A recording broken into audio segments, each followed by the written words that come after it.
right, we're good. Hey guys, welcome back to Space Rock Cafe. I'm Christina, aka Xtina, and I'm going to be your GM for the evening. Before I pass it off to our players for their little intros and general recaps of the session, I did just want to go ahead and chime in that we thank the BRC sponsors, Dragon Master Games and Roll Dice. You can use the code Bardarock Cafe over on Fanroll Dice for 10% off your purchase, Yes. I believe is what the amount was. And then if you guys are interested in the wild magic chart that we're going to be using during the stream today on any nat 1s and nat 20s that are rolled, then you can go ahead and find that over on the DM's Guild. And that was made by Dave Panfio. It's a really great chart. It has all information for different classes, and it's a lot of fun.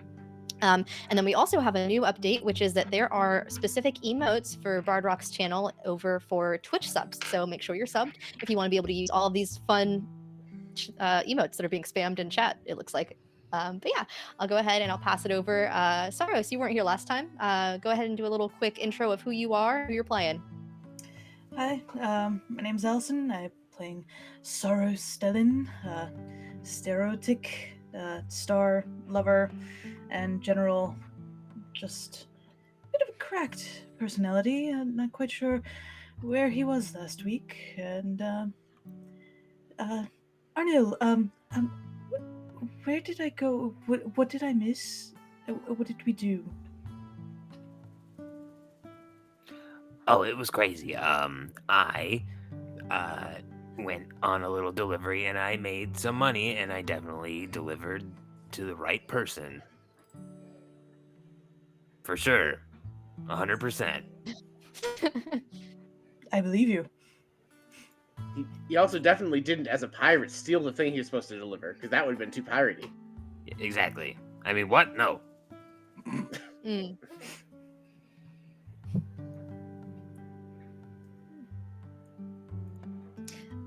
Sweet.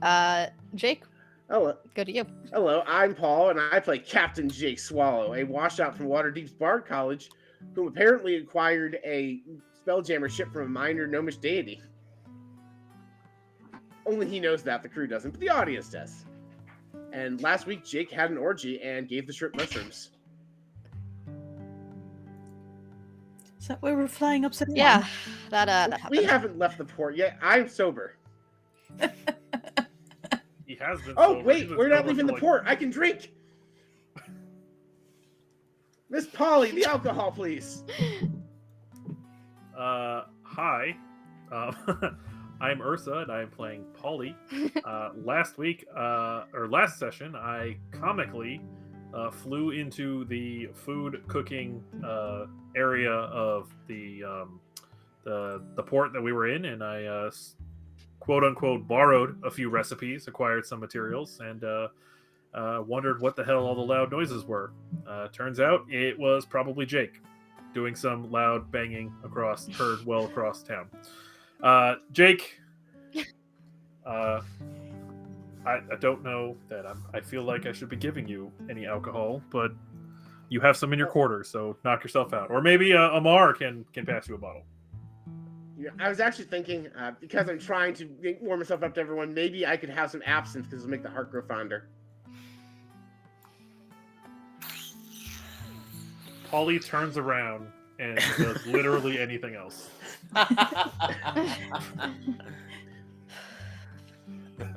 And lastly, Amar, let's do your intro before we end up losing our captain to whatever I open up to on the monster chart. No. Okay. I'm Koshiro, the Unsummoned Skull. I play Amar the Swell, the ship's navigator who navigates with a different kind of compass. So last time I spent some time with Monsieur Rolloy, and we had a certain kind of dessert, and then I used the ability to make the dessert turn into a rainbow-colored strobe light, just kind of give him something to look forward to and show him some of the beautiful things that are out there in the stars and the cosmos. I also met a few different people, including a very enchanting and sarcastic and gothic girl who we invited back onto the ship, and We had a fun night, I should say, and then she was going back, but I'm trying to see if I could convince her to stay on because she was going to enchant the ship, just like she enchanted my art. Oh yeah, we also got the ship hella enchanted because apparently everybody in my orgy goes to a college, which that's the first thing they teach you. Yep, sure is, at least in this area. A sentence that Polly never thought she would hear on a ship. Gotta be ready for anything. So yeah, you guys are currently all on the ship, post various activities. Is it still the same night that all of that was ongoing, or have you guys gone ahead and taken a rest for the night? I only used one resource. I'm fine for it to still be the same night unless anyone else needs to take a long I don't rest think I first. used any resources. You used your doubloon of absolutes. That was it. Yeah, and that's fine. I used to like, you know, meta. I used the first level. Yeah, that's spell a slot, reset a day kind of. I think we're fine. So, like, I think around dinner time we're having the conversation about what we're going to do next, and we said we're going to go hook up with the Pirates Guild, trying to officially join, and then figure out where my compass is pointing at. Yeah, because we were debating between that or going towards the compass, and I think that's what we settled on. Yeah. Mr. Roy, how do you feel about interacting with more seasoned pirates than us? Are you comfortable, or would you rather stay behind at the ship? I'm gonna stay here and keep an eye on our ship and the Dryad. That sounds like a lot, and I don't know if I'm quite ready for that much yet. All right. All right, that's fantastic. Mr. Roy, you have control of the ship until we return. And I grab a bottle of... Oh, okay. I will not touch anything that I'm not supposed to. Monsieur Merley, would you like me to stay here with you or to go with them? Which would you prefer? Oh, you can go with them. I don't want to keep you back from everyone else. I think I'll be okay. I mean, the ship has a whole thing that keeps it alive normally, so I mean, I think she can handle most of the stuff that I don't have to touch. I'll just kind of sit here and not move. I won't even really breathe. Oh, don't disturb those mushrooms, by the way. Why? They are special mushrooms I got just for Alexa. They are Alexa's mushrooms. Okay. Oh, okay. Yeah, I won't touch them. All right, everyone. So can I slide a hand to try to grab one of the mushrooms while he's not looking? Sure, go ahead. Your sleight of hand roll against Jake's probably perception. All right. With the modifier, it's a good old 6. I have a 19. Right. Miss Yeah, Polly, no, those aren't that's for not the bad. stew. Fine. I see a mushroom. I want to grab it. I want to cook with it. Fine. Here, I give you Serby's speaking stone number. Serby can hook you up with all the mushrooms you need. Sweet. I'm also gonna grab an apron that says King of the Grill. I'm gonna cross off where it says Grill and says Ship, and then write temporary over King, and I'm gonna hand it to Reloy and put it over his head. I love it. And I'm going to take a rum bottle and strap it to my hat with like one of those really long straws, like I'm making a beer helmet out of my pirate hat. Yeah, okay. And then I lead everybody out while I'm drinking through a straw, like a child. Do you know where you're going? Yes, No. I found out where the Pirate Guild No. was. Okay. You know the general direction, but you don't know specifically. Like you know which general direction to head in for the Pirates Guild. But that's about it. Like you don't know where the building is specifically. Yeah, we Is know it the on any markings of the and maps that I've studied? Yes, kind of. And I remember Jake also looked up the symbols and such for the Pirates Guild, so we have an idea of what we're looking for. I actually show Mr. Amar the pictures I have from the book. I'm like, we're looking for a building that has like markings like these for the Pirates Guild. Yeah. So, you guys know general enough direction to walk in to not get yourselves totally lost. It's specifically like the building's location that's kind of weird, because when you guys were studying the maps and stuff, what you noticed is it looked like it was in different spots on every single one of the maps. You weren't sure if that was intentionally done in a way to like kind of confuse people, or if it's a moving building, or like what the situation is, but it's not consistent across all of the maps. And so that's part of the reason why you're not entirely sure of the exact location of it, but you are able to generally get yourself in that direction as you're going that way. I wonder if the proprietor of the Pirates Guild might be a Fey war criminal called Big Betty. No, we're not doing that. I'm not giving you guys Big Betty. It's too much. Just sounds like the tavern's wondering. We already got to call Arlo. No. You got to call out Arlo, that's enough. All right. Onward. But yeah, so, onward. So yeah, you guys are walking up through the caverns. You're going like towards the top of the mountains, heading pretty much like up several stairs, past where the college kids were hanging out, past some of the residential areas. It keeps going up. It takes about an hour to get up to where they, like, the markings are, because it's like just winding up a lot of stairs. And then finally, you kind of come to this like creepy looking, like spider webby looking spooky area with lots of buildings. They all kind of look a little disheveled in some way, shape, or form. Like, the weird thing is, like, the buildings that are the most disheveled almost look like nothing's happening there. And then you just kind of hear it, and it's loud. And it's just this cacophonous, like, music playing.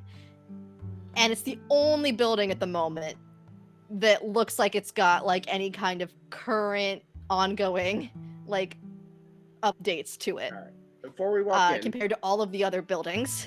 I think it's this one. Mr. Arnil, did you bring your lamp? Oh, of course. I carry it with me always. I feel like we're walking into a shady situation, so I wanted to be sure.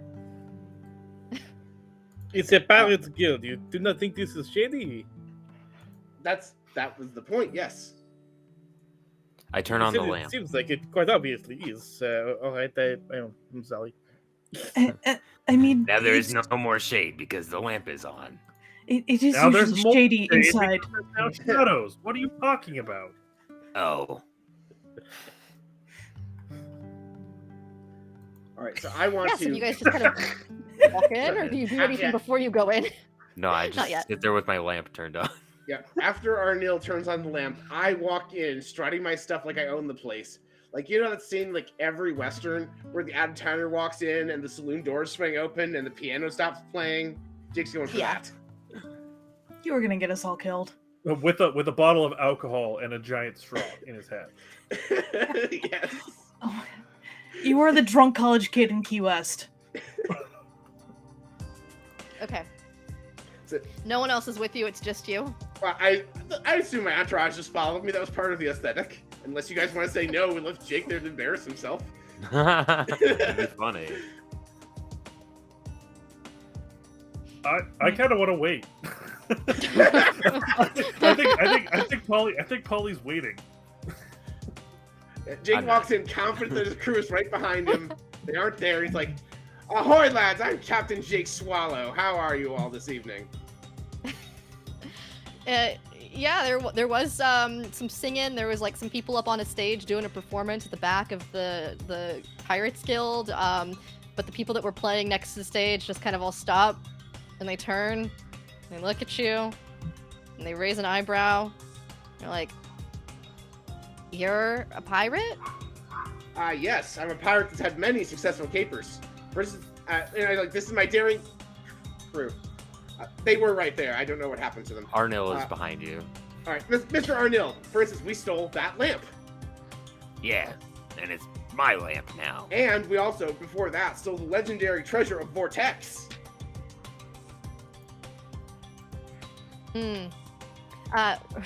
Roll deception.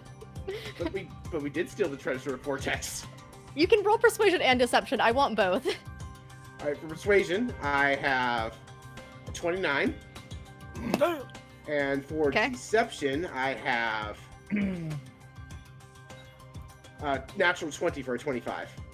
Nice. Okay. Yeah, they believe you. They're like, a pirate crew of 2. Impressive for all of that. And then for my wild magic rolls on that natural 20, I have a 18 and a 34. And I still don't have my paladin oaths for all the exciting things on that chart, unfortunately. We're 1 level short. Okay, you said 18 and 32? 34. 34.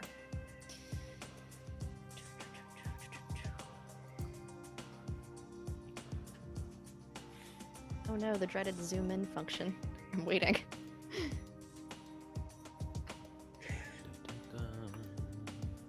Are there any other entrances to this building that we can see from the outside?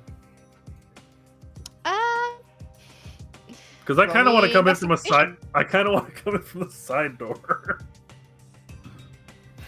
Just there definitely are, but roll me investigation to see if you can find them. That's a nat 1.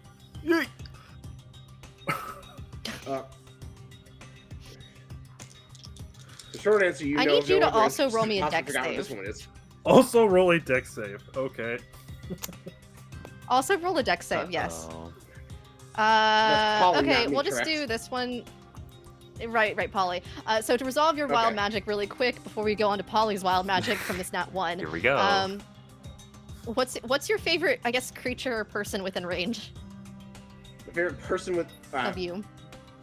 I assume I guess at this point probably feet. Arnil. Yeah, I guess it'd have to be Arnil because I don't know how far away the rest of the crew are behind me. Okay, you cast an enhance ability. Cool. Mr. Arnil, you have. Arnil. Do I get to choose the ability he enhances? It just is the spell, so if that's how normal enhance ability works, then sure. All right. Mr. Arnil, you have advantage on intelligence saving throws because I feel like that's your worst throw. It's actually my second best, but thank you. Oh, would you like wisdom then? Sure. Actually, Wisdom we'll take charisma. Charisma. All right, cool. Charisma saving throws. Thank and checks. you. That was a 14. Polly... It was a 14 on the dex save. That's fine. So you don't find an entrance per se. You do find, and something you all have probably noticed by this point about the area you have been in this underground city, is there's a giant hole in the city that a lot of stuff is just built over. Even on the upper levels, that things just kind of seem to exist. And this Pirates Guild is no different. And so underneath the Pirates Guild is a section of the hole. And so in your attempt to try to find another entrance, you almost walked into the hole. Well, that was a close call. That's a 9, and that's a 94 on for my nat 1. You should have 2 rolls for a nat 1. Oh, 2 rolls. Okay, so a 94 and rolls. A 72. Oh, good. They're both in the same area. Okay, that one's kind of funny. You said 94? Yes, 94 and 72. That one is also funny. Pick one. Both of them are bad. Kind of. Yes. Let's go with the 72. All right. You come to believe something false about your current environment, as if you have failed a nature check. So, unless you have something specific you would like to add to this. Okay. Yeah, I feel like Polly would think that the hole was the entrance to the pirates thing. I feel like that's what I was gonna say too. So. Yeah, I think Polly's gonna think it's like some sort of weird burrowing Secret entrance. So she's. Now I do have to ask: has anyone followed Polly? Because not everyone went in with Jake, right? I think Sarros would have followed just because Starbird and all of that. And now, Sarros, one thing that you weren't here for is that this entire underground city is lit up with lights as if they were stars. And so that's pretty much like every level has its own like weird set of lights that people have magically put up.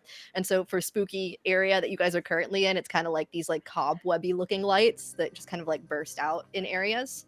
But that is just something for you to be aware of as well, as far as the general environmental descriptor. And so the hole is no different. The hole is also ordained with lights for people. Oh, you're gonna need to put a leash on him. Horse blinders. Yeah. But yeah, I still think Sarros would have kind of followed Polly. He's not really into the whole grand entrance thing. I think that unless someone stops Polly's climbing in the hole. Amar, you going with Jake or are you going with Polly? Mark's gonna find a third person for his polycule.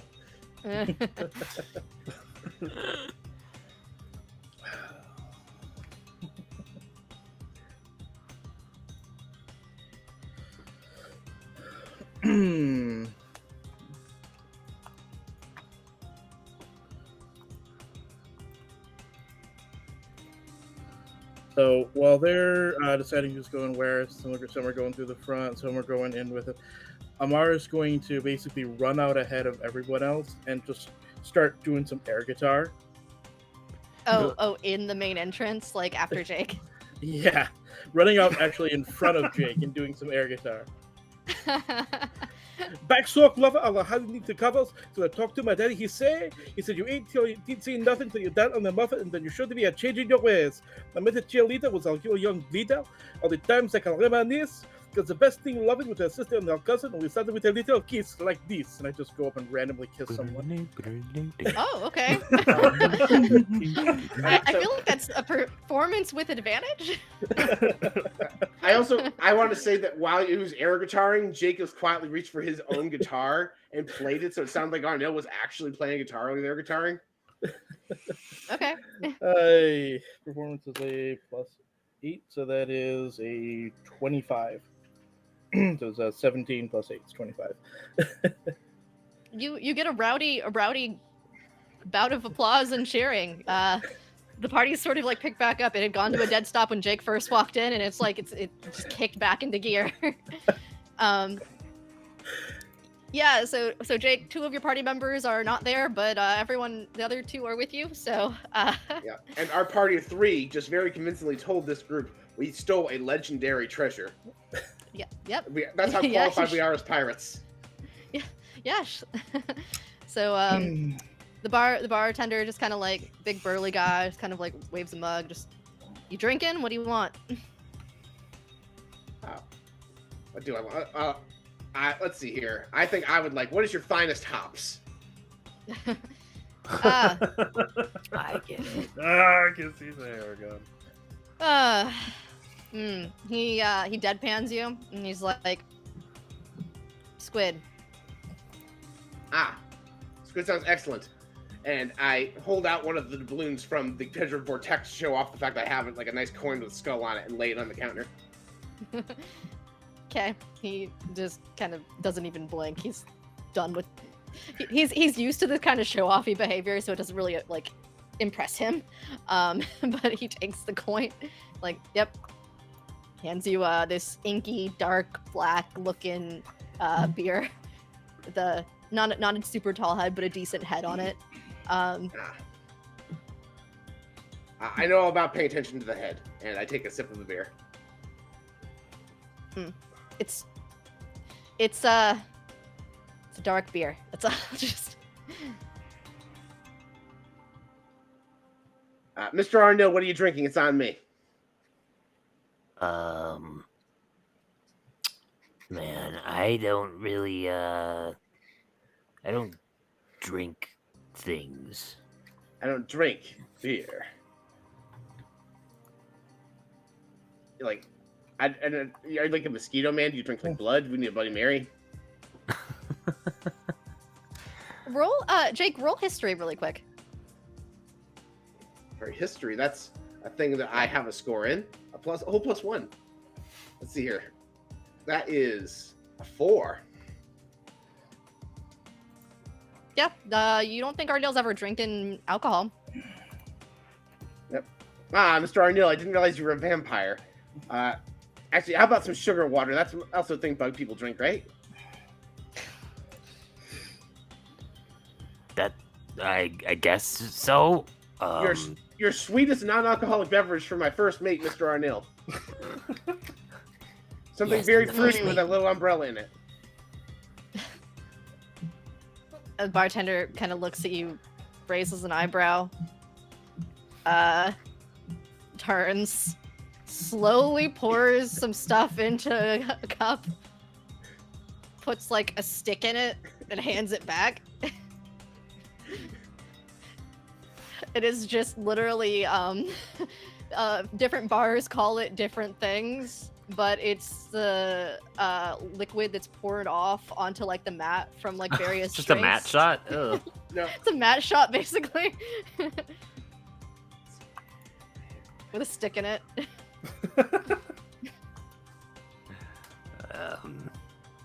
Awesome. Thanks. I'm going to definitely drink this. I like mime like I'm gonna drink it, and then the second like anybody's not looking at me, I just go behind my shoulder. Roll sleight of hand. Yeah, Oh, we great. just had Perception. we had somebody who shall remain nameless cashing a chat reward. They're providing the bar with a custom drink called the Drink of Many Drinks. Yep, someone who has remained nameless. It's definitely not on the stream right there at the bottom right. Nope, definitely not. My sleight of hand was a 17, by the way.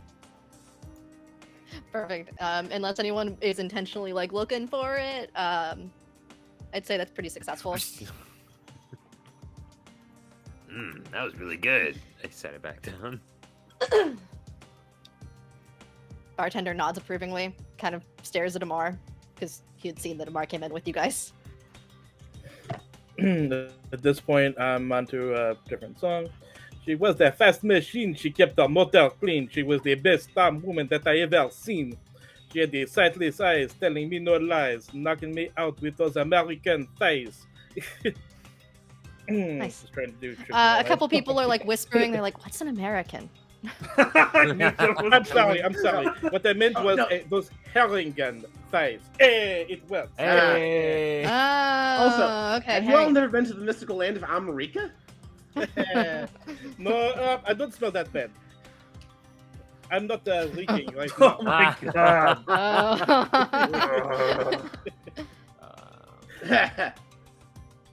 I wish I had enough channel points to just like cash in wild magic surges at any time any of us made a bad pun. Oh, those wild magic Wait, I do. surges cannot keep up with my feet.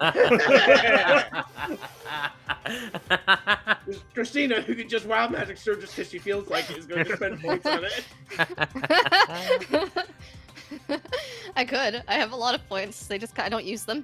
You also could because you're the dungeon master.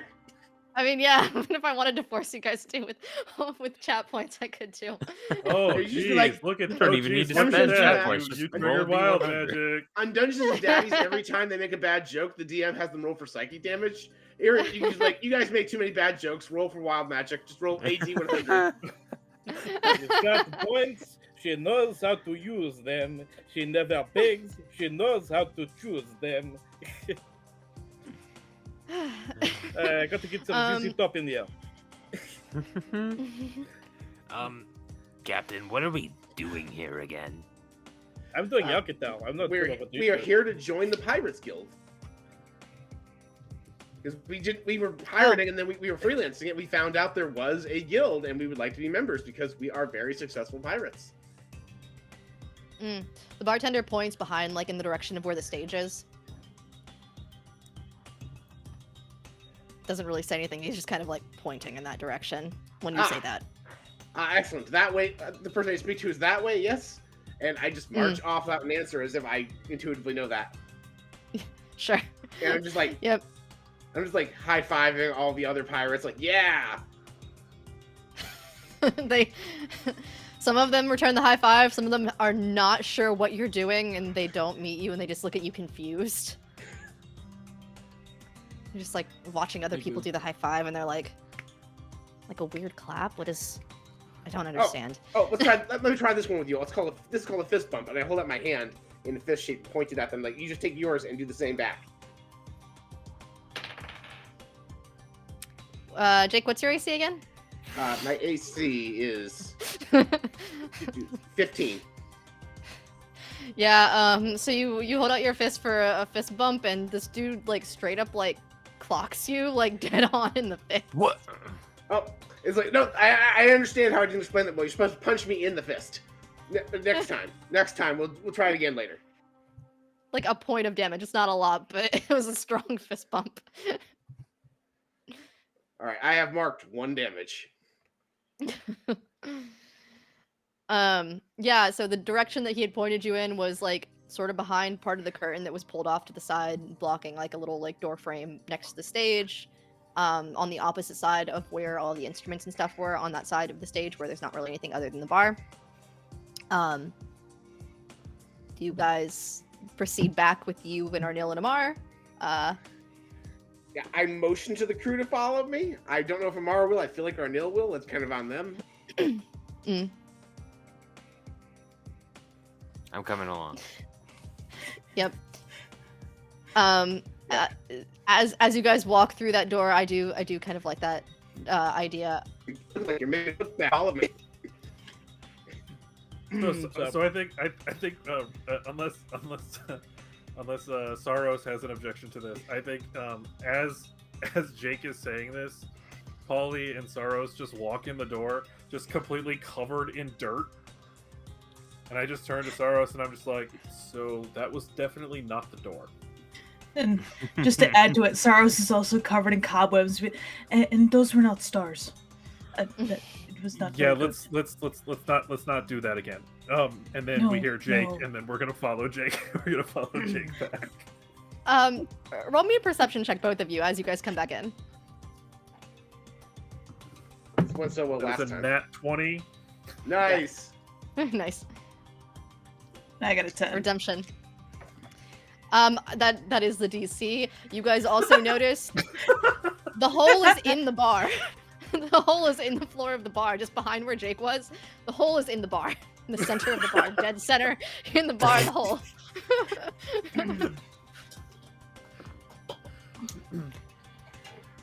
Amar reaches out his hand. Yeah, I'm actually like, you guys didn't follow that. I'm a rabbit. I naturally know where one hole goes to another in the ground. I knew that. I thought that was just how you were gonna get in here. I'm a bird. I mean, you aren't like a ground bird. I thought that was the thing. Hey, that's racist. I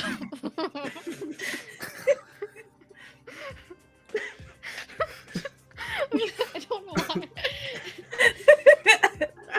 Just because I'm on the ground and a bird doesn't mean I'm a ground bird.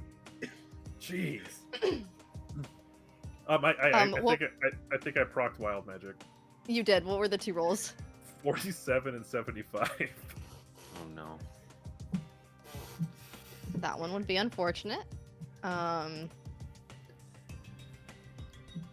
would also be unfortunate. I think that one is a little bit less unfortunate. So. I mean, you can always go to the other table. Yeah, true. Let me see if it's any not less fortunate. Hold on.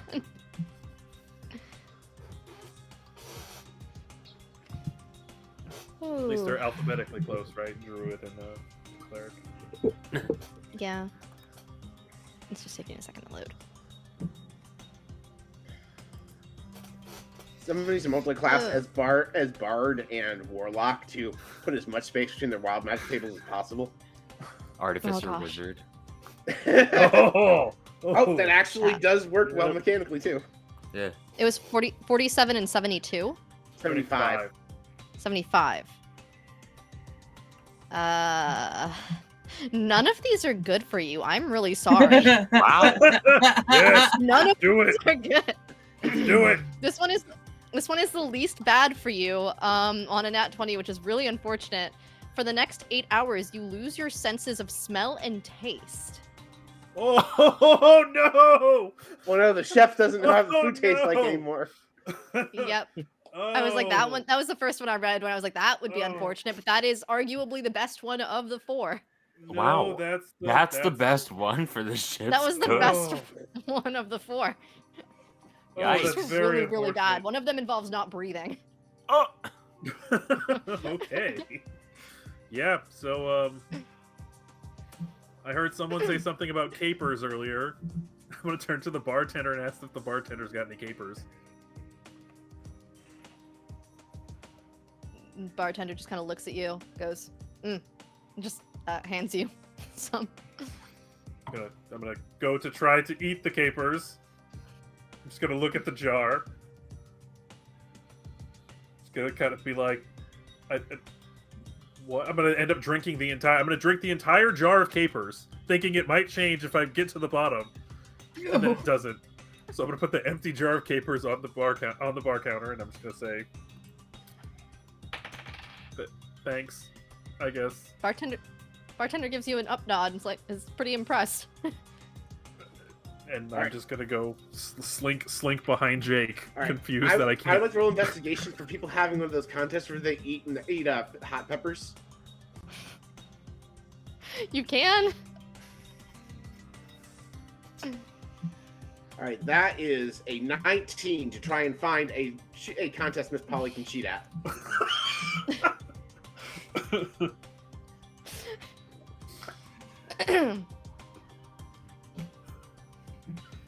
Yeah, okay. I swear, I'm not trying to derail what we're doing. You're turning this into a positive result, damn it. Yeah, okay. That is wild magic. On the placard behind the bar. No, it's wild magic. On the placard behind the bar, there's, the number, whatever those things usually look like in bars whenever there's a contest. It's like the number of people that have succeeded. It's like their name. There's like 2 people on the list, and it's just like the real pirates challenge. Like, are you a real pirate? I'll take one of those for Miss Polly, please. Miss Polly, you got this. And I pat Polly on the back. I'm just gonna look very surprised. What am I doing now? You're gonna eat something very spicy. It's gonna be great. Okay. I guess. Well, no, I never said it was gonna be spicy. I just said it's gonna be a food challenge. That's the information I was given. The bartender was like, still sure Polly could handle this after watching the caper situation. Brings out this I don't have anything for reference. The cup is like this big. Like literally this big. Is it shaped like that too? Because that'd be amazing. Yeah, sure. It's shaped like that. What a a barrel, a small barrel. Yeah, small barrel. Dumps several concerning-looking colored alcohols inside of it, and then dumps like an entire jar of like really concerning liquor and peppers in it, and then puts it in front of you, and goes, "A minute."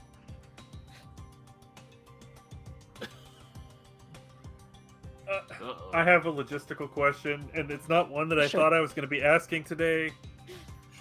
How fast can a kenku swallow a liquid?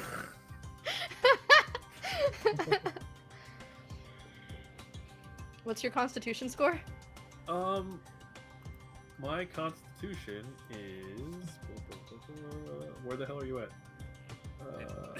14. Okay. Does Polly get advantage to whoever check this is because she can't taste the food? Yes, I would say yes. You think you could potentially complete this challenge? Would I be like butting right up against the minute? You think that you could potentially complete this challenge. It's something that you're like, maybe. Okay. So as soon as the bartender says 1 minute, Polly does that brief moment of that mental calculus, just numbers flying up in the air.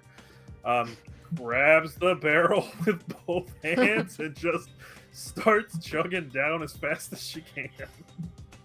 Yep. Go ahead and just roll me a con If your save is higher than your check, you can use that, but one of the two. Yep, and I'm going to give you a D6 of Bardic Inspiration, too. Add advantage? Yeah, add advantage. Okay. Well, I'll roll the Bardic Inspiration. What do you have before the Bardic Inspiration? 18. Yeah, still roll it. Yeah, so it's with another 4, so 22. 22. Okay. I will tell you, the DC was 19. Oh, That is the second time Bardic Inspiration has decided a drinking contest in my role-playing career. It's weird. So, It is weird it happened twice. Yeah, Polly, tell me how you finished this challenge. So, after she slams it down and she gets to...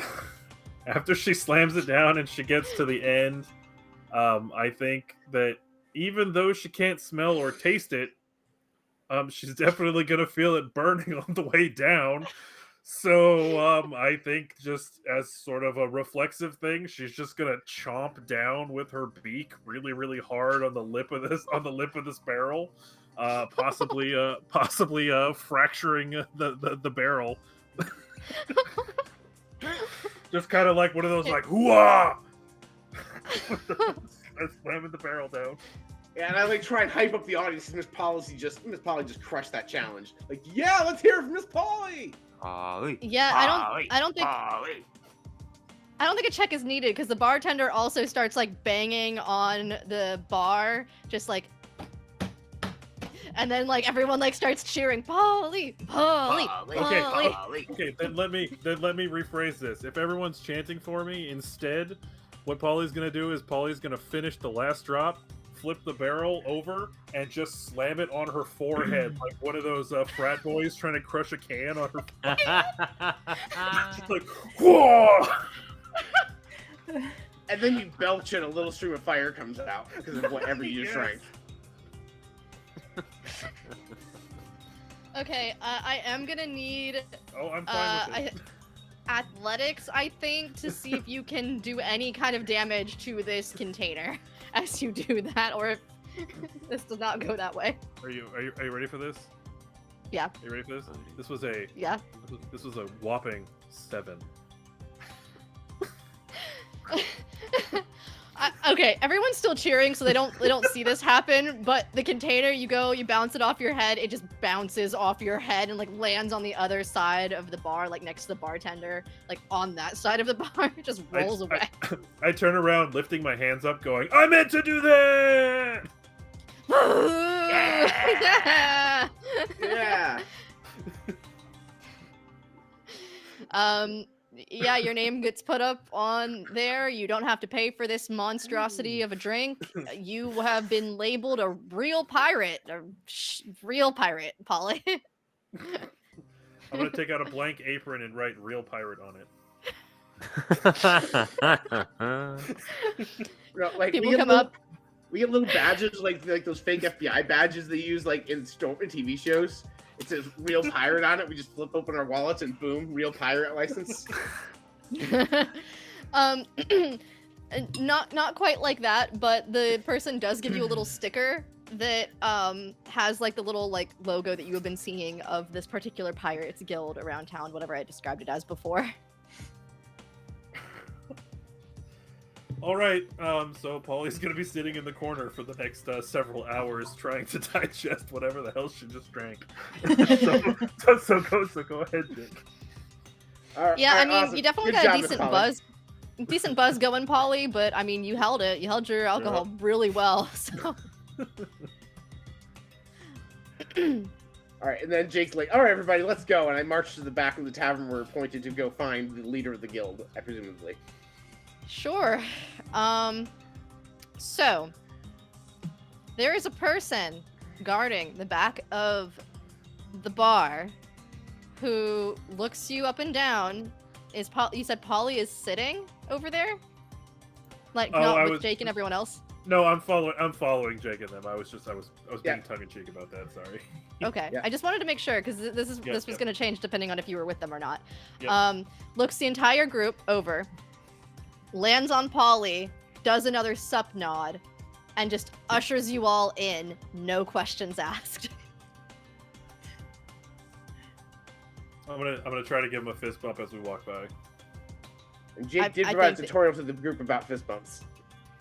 Yeah, he'll return the fist bump. No aggressive punching here. Yeah. Kind of wanted you to miss because you were having double vision. No, it hasn't metabolized yet. It's space booze. It could have metabolized instantly. Yeah, that's how that works. Sure. Oh yes, 200 proof alcohol. Just goes through bloodstream and it hits your tongue. Some drinks feel like that, let's be honest, even in real life. I wish we had an after show so I could tell the story from college I want to tell right now. Oh well. Become a patron subscriber and you can. Somebody now, convince my guys... crew to make an after show. Behind you guys is another group of people that have come into the bar shortly after you that were like cheering you on. The pirate does stop them, and you sort of overhear this as you're going in. Any of you that are like kind of hanging out behind if you don't immediately barge forward. And the person's like looking them up and down. What have you done today that's piratey? And they get asked that question. They have to like come up with something. And they don't come up with something sufficient. And he's like, you got to go to one of the less piratey pirate bars. You're not allowed here. And like basically like kicks them out. Is anyone we know? No. Okay. No. You haven't seen these particular people before. Could be pirates, could not be pirates, but they're just like they grumble a little bit. Another person comes in behind them. Information for their own personal use. Oh yeah. A different group comes in behind them, and they're just like, well, we wrestled with some alligators, and then we married the alligators, and then we found out there's treasure inside the alligator stomachs because they threw up because they partied too hard while they were getting married. So I guess we got treasure out of some alligator stomachs. And the dude like looks at them really confused, is like, I guess that works. Sure, come in.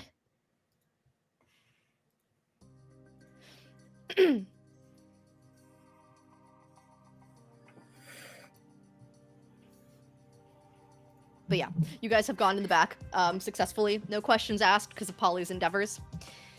There's just a bunch of different people. Some people are still drinking back here. Most people are just having conversations with each other. You are, I believe, seeking out someone in charge in the back.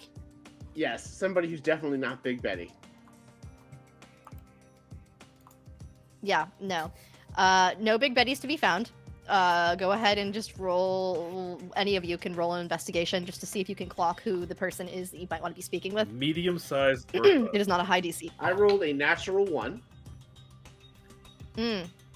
Okay. I got a 22. Okay. Yep. What are we rolling? Investigation. 22. Nice. Okay. All right. Yeah. Let me know when you're ready for my wild magic rolls. Yeah, go ahead. 88 and 12. All right.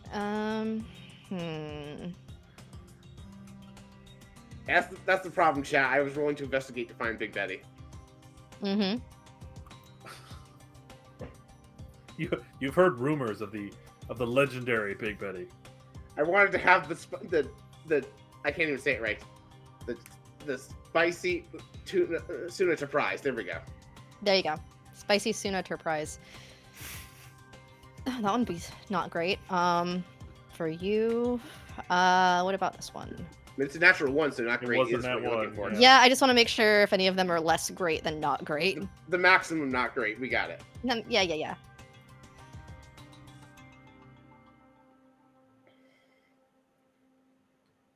There goes my hope they're all good. Well, okay, pick one. 88. you suddenly find yourself going to speak to one of your crewmates, and as Jake does often refer to crewmates by name, you realize you don't recall anyone's name as you're going to speak about them. Mr. Bugman and Miss Bird Lady, please. Do you see anybody we're looking for? Arnil is just like shocked, stunned into inaction. Just, what? Huh? What? Likewise, Polly has no idea what she's supposed to say. Huh?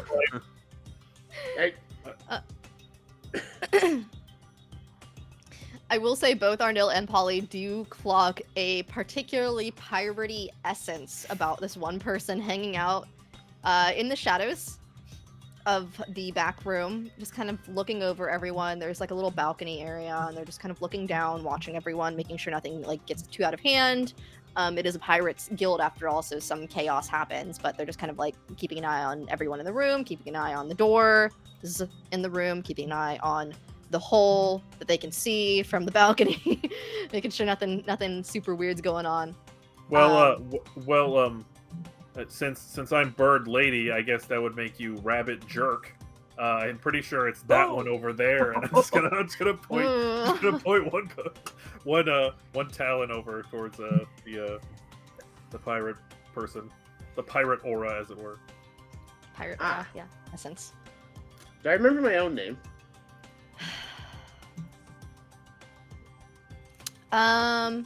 What's the language of this? Anyone's name. So I guess that would be yours too, right? Yes. Yeah. I go up to introduce myself to people. Like, hello, I'm the captain of a pirate crew. We recently we're looking to join the Pirates Guild. We amongst our many exploits. Bird Lady over here just point of clarification. Does anyone also include entities? Like, would he know who the Pirates Guild is, or is anyone specific? It's a personal. I think it's a personal like personalization. So anyone is in any person. Okay. Yeah, I haven't forgotten all proper nouns, just the ones of people. I love Polly just constantly preying on Jake's downfall. Anyway, so our many exploits include Bird Lady over there knocking out the drinking contest in the front half of the bar, and my first mate over there, the Bugman, stealing that lamp, and most notably, we recently stole the legendary treasure of the Pirate Cortez, a Vortex. The treasure has a name. Right. That's why I can remember that one. We stole the treasure of the pirate. This guy. This guy holds up the coin. Yes, and I hold up a piece of the treasure to show off that we stole the legendary treasure. The person that was just clocked as a piratey essence has this like pretty big brimmed hat that sort of like covers this person's face, and so they sort of turn up to you, get a better look at all of you guys, and you notice a couple of ears peeking out the sides of where this hat is, and please a couple of you realize, wait, this hat kind of familiar. You feel like you've seen this person before, and they're cat ears, not rabbit ears. Oh, is this that captain we just sailed past on the way here? Yeah. Hi, I'm having trouble with names right now. I don't remember your name. We met on the way here. Captain Percy is going to look at all of you. I forgot about Captain Percy. Yes, my one pun to get back at you guys. That's why it was spelled that way. You typed it out the other day. I was like, that's an interesting spelling. I was gonna roll a history check to see if Polly remembered who Percy was, but Polly rolled a nat 1, so. Whoop. Ooh. Oops. Okay. We'll count that though. Those rolls for me, please. All right. That is 96. Excuse me. And 29. 96 and 29. Yep. That one's good, so probably not that one. Oh no. What are your bonuses to survival and deception? Out of curiosity, for no reason in particular. To survival, it's +6. To deception, it's +3. Okay. Potentially. I'm familiar with that wild magic search. We'll see about that. We'll see. Let's see what the other table has. Alright, 96 and what? 47? 29. 29. I don't know. I cannot remember numbers today. Not that You one. can't remember names. Yeah, but if you can't like remember 47, we numbers. can go with it. Okay, and then similarly, what are your bonuses to insight and sleight of hand? Jesus Christ. Inside is +6. The sleight of hand is +3. Alright, then I guess give me, which one do you want? Bard or, not Bard, Druid or Cleric? Which one's funnier? I think they're They're both the, they're the two that I was asking questions about, so just tell me which one you prefer. They're the same, basically. So. That Switch is your Druid. deception bonus.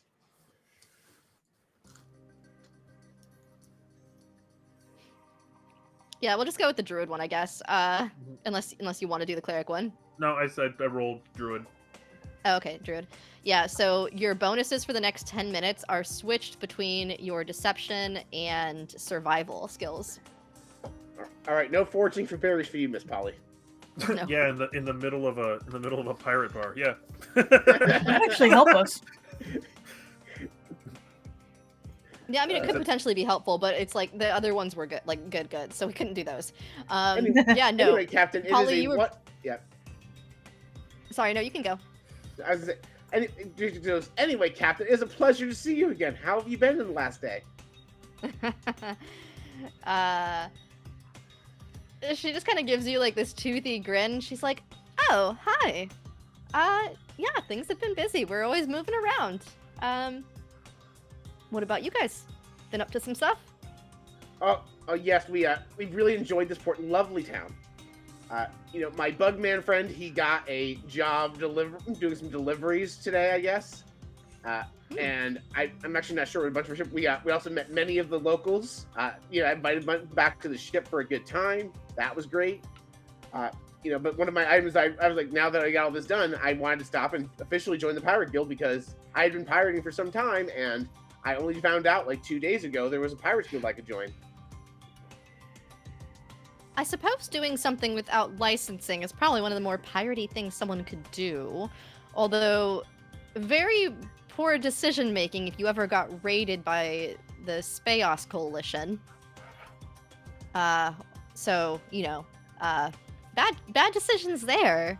Right, but... yeah, we didn't know. I had the ship, but I didn't have the knowledge about all the stuff out here. How does one acquire a ship with no other knowledge? I look at my crew, look at them. I can tell you, but it's a secret. All right. I can respect that, I guess. All right, and so I whisper to her that I was given the ship as a boon from a gnomish god named Garl Glittergold, and I told only she and I can hear because of our particularly large ears. Okay.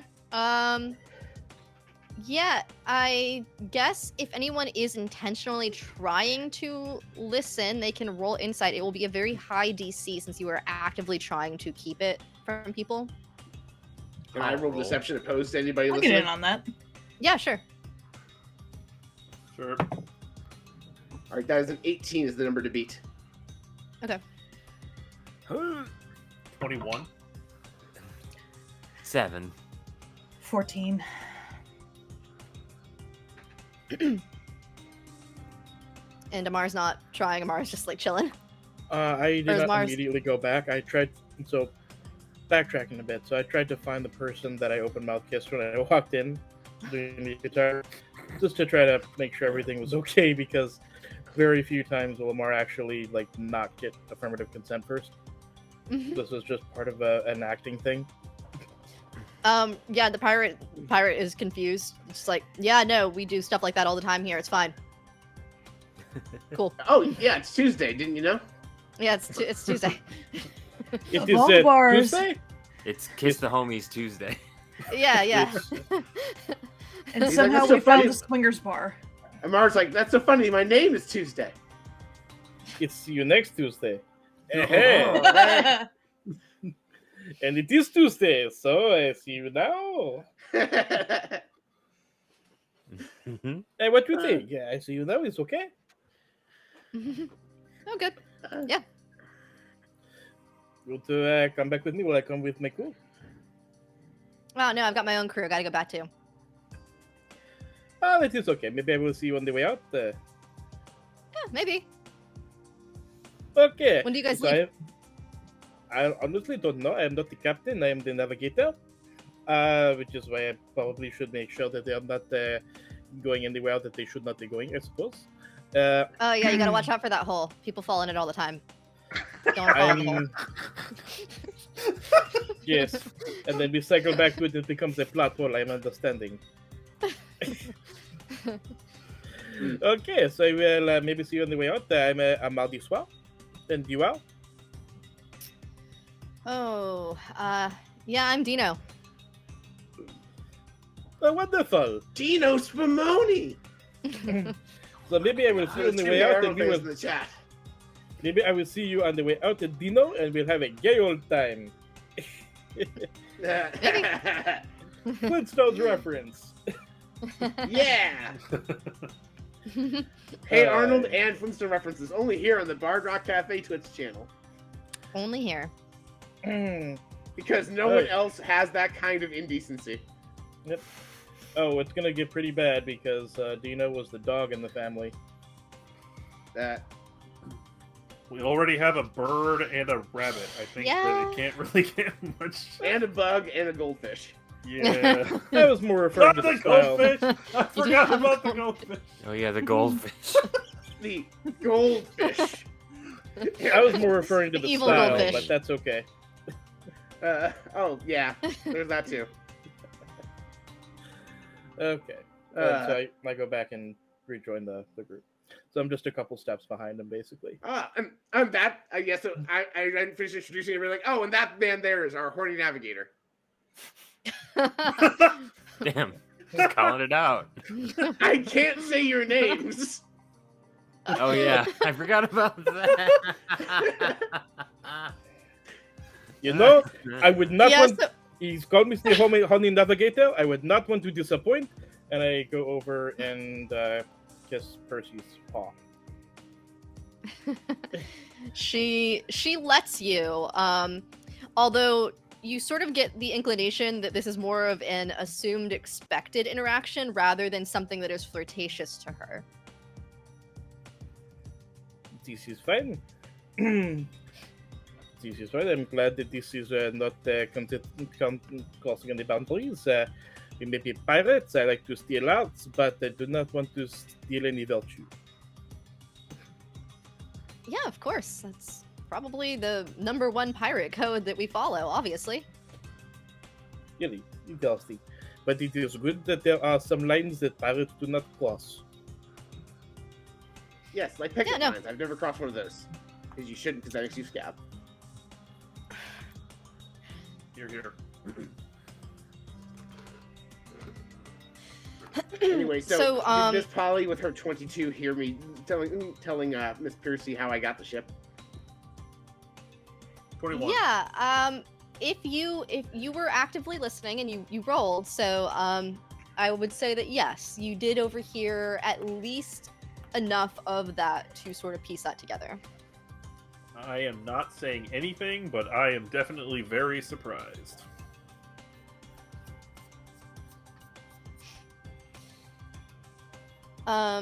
So Captain Percy sort of like looks at the group. She's like, "Is this your entire crew?" We do have a bartender on the ship who is minding the ship in our absence, and technically our ship is also a member of the crew. We have a living ship. Ah, interesting. You don't see very many of those. That's kind of cool. Although it makes sense. She just kind of looks at you knowingly. Yeah, so usually when people are supposed to join the guild, they have to go past a couple of challenges that we sort of send them on just to prove that they're, adequate to join the guild. I guess I only really need to send you on one of those challenges since your friend passed the Real Pirates challenge and proved that they are in fact a pirate. Woo! Worthy of being a pirate. So, you don't have to go explore the hole or anything. I do have to send you... Oh, is that a thing? Because two of us did that. Wait, what's this about exploring a hole? Oh, God. Not that kind of hole. The hole in the ground that is in the middle of the bar. I have a question. How long has it been since I finished drinking my pirate challenge? Probably somewhere in the realm of like 10 minutes, probably. Okay, I'm just wondering at what point it starts hitting Polly and she's gonna start getting really loose-lipped. Right about now. Right about now? Uh-oh. Right about now. Hey, Sarros, remember the hole we were in 5 minutes ago? Yes, I do. Oh, that was do you so not? weird. That was so weird. I'm still sorry. I'm gonna pick some of the cobwebs out of your hair. I'm so sorry that you followed me in there. That was strange. Jake, who are you talking to? Do I still have the ability to say names or not? I think for you it was 8 minutes, so it's not quite 8 minutes yet for you since that was first triggered when you walked into the bath. You've got a couple more minutes on that. This is the head of the Pirates Guild, and she's also that ship captain that we passed on our way in. Oh, that's right, that's her. And Polly's gonna do one of those really overdone bows where she stretches her arm out and she kind of gets down, almost gets down on a full knees, it's a pleasure to meet you. Please tell me you faceplant. Oh God, please tell me I do. Roll a dex save, I guess. See if you do. Or just say you Oh God, I Or keep just do. rolling nat ones today. That's the third Full one face today. plant. Oh, Full on face plant. Give me those 2 D100s, please. It's 40 and 31. That's seriously the third nat one I've rolled. That's crazy. That one's kind of funny. Yep, Epi groans in the chat.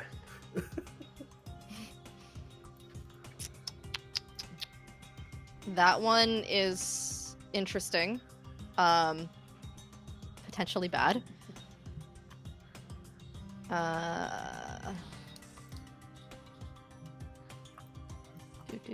Do.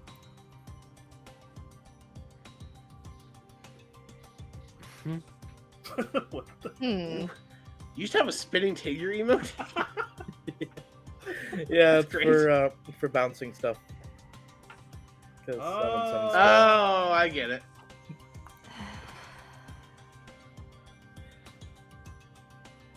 Okay. Ow. Let's not do that.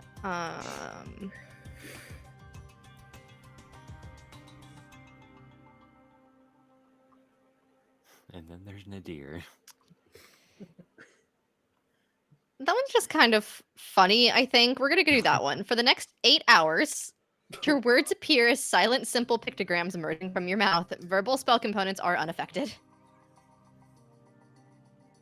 I can speak no words anymore. They are just silent pictograms. Is Yes. that what you said?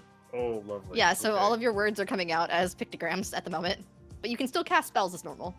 So essentially, you're talking wingdings. Yeah, Okay. like visually. So you faceplant fully on the ground. A pictogram comes up. Probably what I assume is the cursing emoji. Huh. So she'll go ahead and pick herself up, and she'll be like, I guess it'll just be like a brain for like that smarts. Oh, Out of curiosity, Captain, I have a question for you. Okay. This has been happening to us for the last couple of days. These kind of things, I don't know why. Is that something like named to this planet, or? So Captain Percy had been in the process of taking off her hat to return the small bow, and then watched from her perspective as Polly face planted, and then that happened, and looks really confused. It's just like, what kind of magic do you all do? That's very weird. And you ask that. It's just a shrug pictogram. And this is not intentional. These kind of weird things keep happening. And they've been happening for how long ago in university did we steal this treasure? Probably like a couple weeks. Yeah, it's been happening for a couple of weeks. You know, sometimes it's little things, like for some reason everyone's name's drawing a blank to me. I feel like that's magic. I haven't drank them that much yet. And then, you know, obviously she's doing the side-eyed happiness cartoon thing right now. Oh yeah, it's a big one around here. College kids, you know. Oh, someone goofed on us. Okay. No, that's not normal. That's not even magic I've ever seen happen from the kids when they're doing that. That I can't explain, but no, that's very strange. And it happened shortly after you got the ship? You know, we had the ship for about a week before that happened. No, I had to put a guess on it. It would be, and I'd start counting on my fingers, like, maybe within a day of us stealing the treasure of Vortex? She just kind of, like, looks at you, like, without blinking. Just... it sounds like it's that. I mean, I had heard that treasure was cursed, but I thought it was a rumor. Why would you assume? Because everything is cursed. I assumed the curse would have killed us by the time we got there, and when it didn't, obviously there was no curse.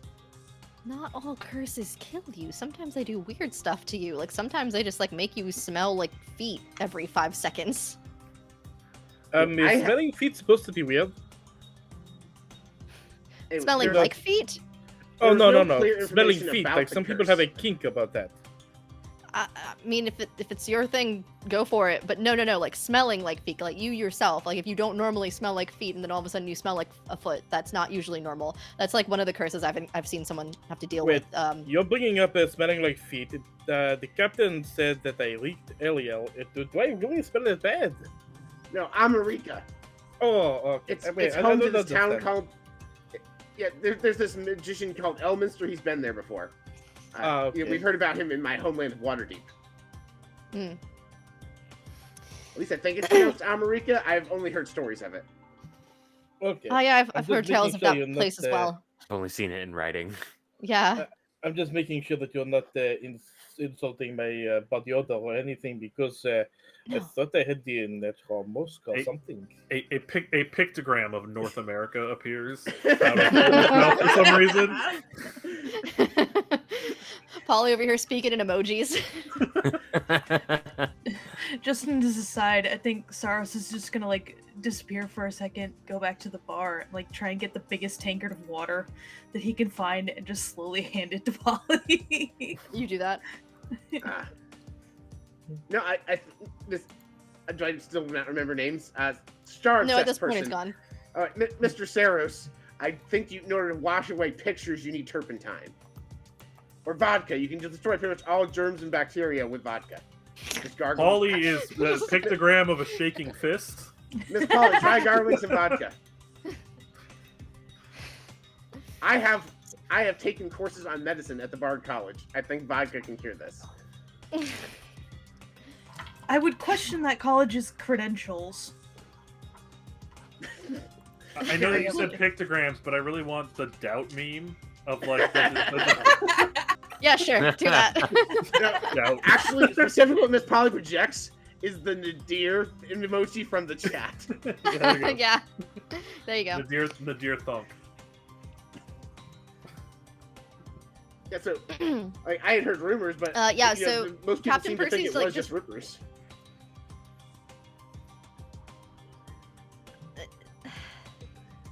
No, not usually. If people are usually talking about a curse, it's most likely true. Admittedly, I'm not familiar with that particular treasure or really anything to do with what you are describing. I've never really heard anything like that. And although this is part of the second challenge we usually send people to, I do say this with an abundance of caution. You might want to go speak with the swamp people. Oh, the swamp people. Yeah, I think we heard about them earlier today. Yes, we'll do that. In what that's way? Part of the challenge? I'm trying to remember who it was. I heard vague things about swamp people at the college. So one of us on our side quest last episode heard about swamp people, but I don't remember who did. We definitely talked about it over dinner, so who talked about swamp people last episode? Polly saw a bunch of caiman and toad familiars coming in and out of one of the tunnels. Polly is going and was to told that it leads to where the swamp people live. So Polly is going to have a pictogram of a banjo and some frog people, I guess. I put this on. Yes, Miss Polly heard about it. She can elaborate right now. Why are there so many songs about rainbows?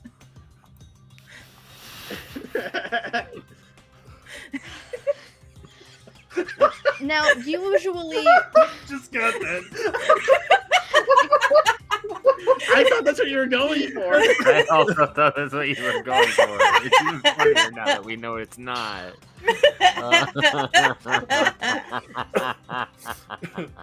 The banjo was supposed to be like a Deliverance reference, but... Ding, ding, ding, ding, ding, ding.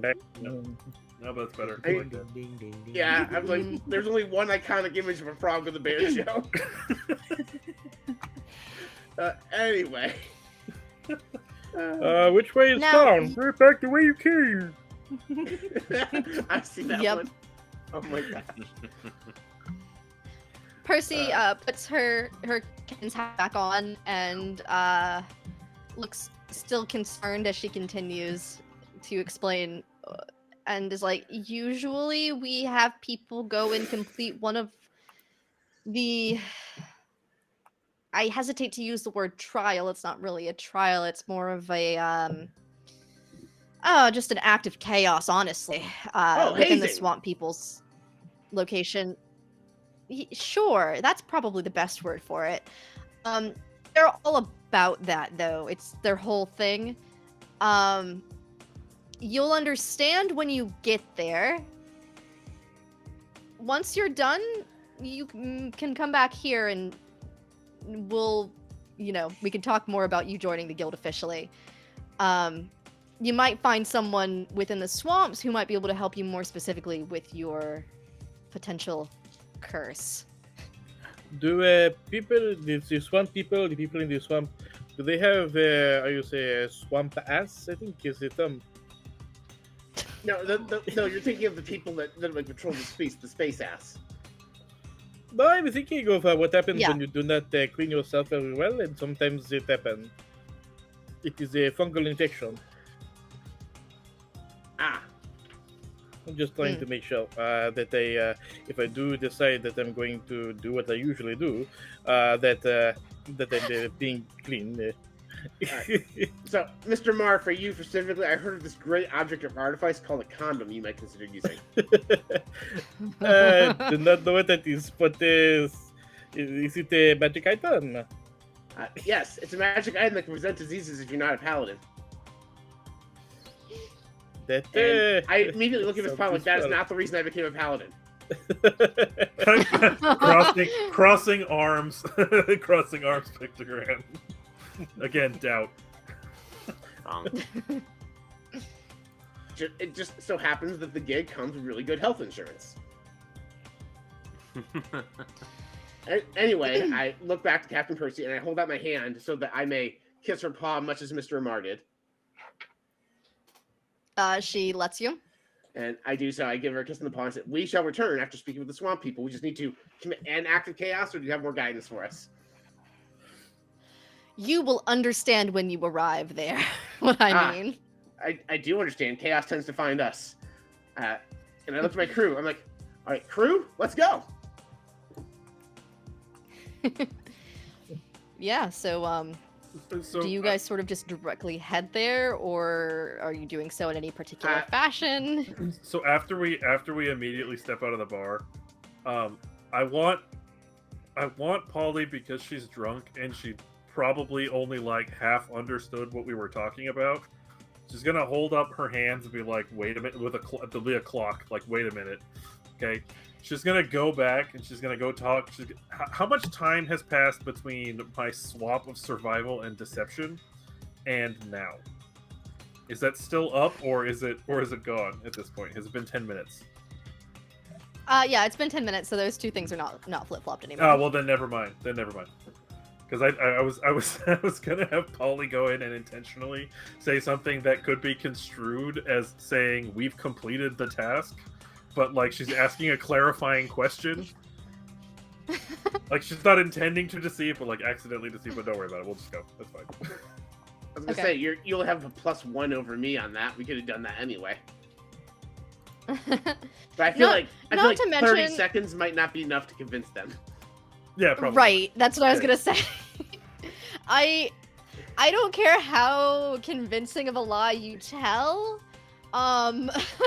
That's a very short time period, and they are pirates, and she is the leader of a pirates guild. She's gonna. All right, so hear me out. We walk out. We get really disheveled our clothes. We walk back in and say the druids, in response to us fucking with them, threw us through a time portal, and we just got back. It's been 8 hours for us. I'm not seriously supposed to do that, but I'm saying there is a plausible lie in D&D logic. No, that's funny. Are you actually doing that? No, absolutely not. Okay. I'm just saying there is a plausible logic within D&D for a lie. I needed to know if you actually were doing this, though. That's why. No, I just thought it was entertaining, and the audience might find it entertaining that I came up with it. But no, we're not going to do that because that would be the stupid thing to do, and we're not that stupid. Actually, let me roll an intelligence check. Are we that stupid? No, I'm kidding. Be like, I'm kidding. Are you sure? No, we're definitely not doing that. No, Miss Polly puts out like a pictogram, like, let's just lie about it, and I interpret that and go, here's the lie we could tell, but we're not going to do it. Because honor among thieves, Miss Polly. And then Jake's going to propose that we go back to the ship, get a long rest to get all these wild magic effects off, and that we can take our bio break before we continue on this quest. Polly is going to have a pictogram. Yeah, I was just going to say about the time for that. Polly is going to have a pictogram of, like, nachos pop up, and she's going to be, like, super excited because she, like, has this craving for nachos all of a sudden. Marty's going to go back through the main area and see if the person he open mouth kissed wants to go with him. Roll me investigate. No, not investigation. Rolling perception.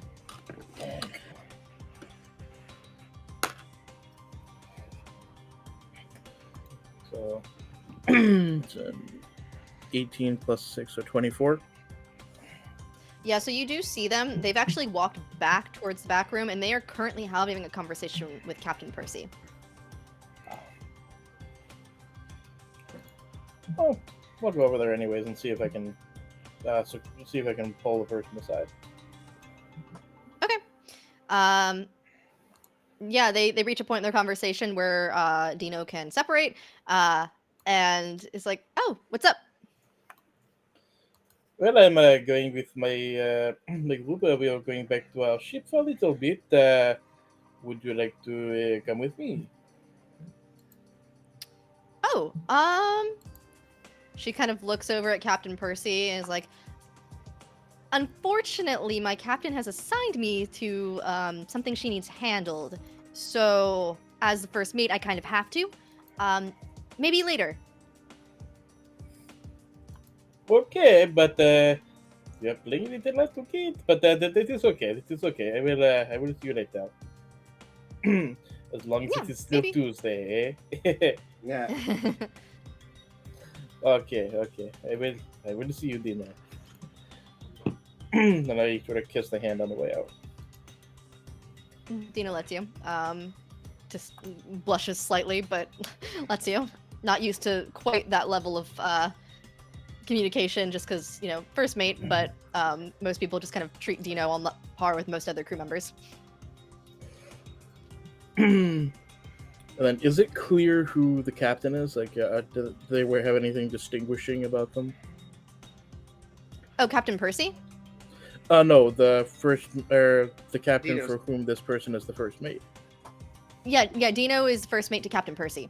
Oh, okay. I wasn't Okay. sure that was clear. That they were in the same group. I thought there was just another group that happened to be talking with Percy. It's all right, Mr. No, Amar. no. After we finish our challenge, we can invite their crew to a party on our ship. So I look over to Captain Percy and I said, hopefully this is not strange. I just wanted to make sure that I afforded the lovely Dino the same courtesy that I afforded you. Because I have great respect for both. No, not strange at all. Wonderful. Then I take my leave and go out. If you happen to look over your shoulder, you'll see Captain Percy sort of like elbowing Dino in a "why didn't you" kind of way. But just kind of ribbing on Dino a little bit. But Dino is just like work first kind of personality. But yeah, so you head out.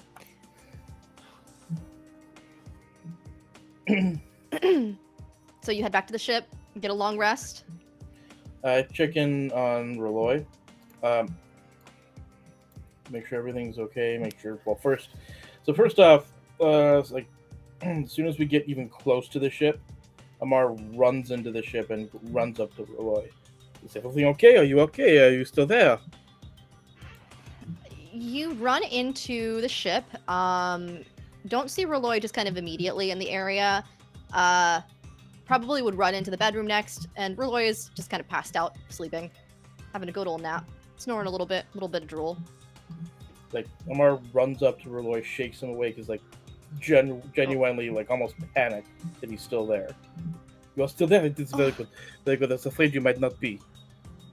Nope. I'm here. Yep. Nope. I'm right here. Are you good? Are you okay? Oh, what time is it? I'm fine. I only know that it is still Tuesday apparently because somebody made a joke about my name. But just glad that you are still here. Give Reloy like a bear hug. Nope. Just fell asleep. Reloy sort of like awkwardly pats you on the back in an attempt to comfort you. Just, are you sure you're okay? I was just taking a nap. It's okay. Okay. My name is Marty Swell, which is see you next Tuesday. It is because it's all I know of my dad. So I have the separation anxiety. I'm not sure exactly what the term is for it, but I genuinely thought that when we were not here that you might leave, because that is what a lot of people in my life have done. Oh my gosh, that's awful. I'm really sorry. That's not great of them. No, I would never. If I was gonna go somewhere, I would probably tell you. Unless I couldn't tell you. But no, that's not. I was just taking a nap. It's okay. But that's the thing. When I was over don't there, worry you were about over here. I do not know how you would have told me if you were going to leave. But I mean, that's true. But I would still try if I was gonna go anywhere. But no, I was just gonna stay here on the ship. You guys told me to stay here, so I did. It's okay. It's okay. I should be more trusting. I'm sorry. No, it's okay. It's okay. You gotta take your time doing things on your own time. It's okay. You sure you're good? Do you want like a snack? I always like eating a snack when I'm stressed out. Snacks?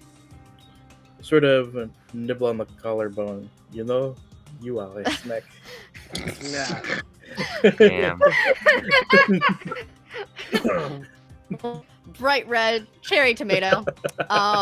Like, oh, yeah, we can do that too. And we will cut that there. Kind of the same place. That's totally fair. Yeah, we can do that, and then we'll just kind of cut that scene there. Everyone else also comes back to the ship and is doing their thing and wanting a long rest. Yeah, I'm ready to just take the long rest with no other distractions. Yep. I'm face planting and taking a long rest. Okay. I need. Let's see. How many of you are there? Yeah. 1, 2.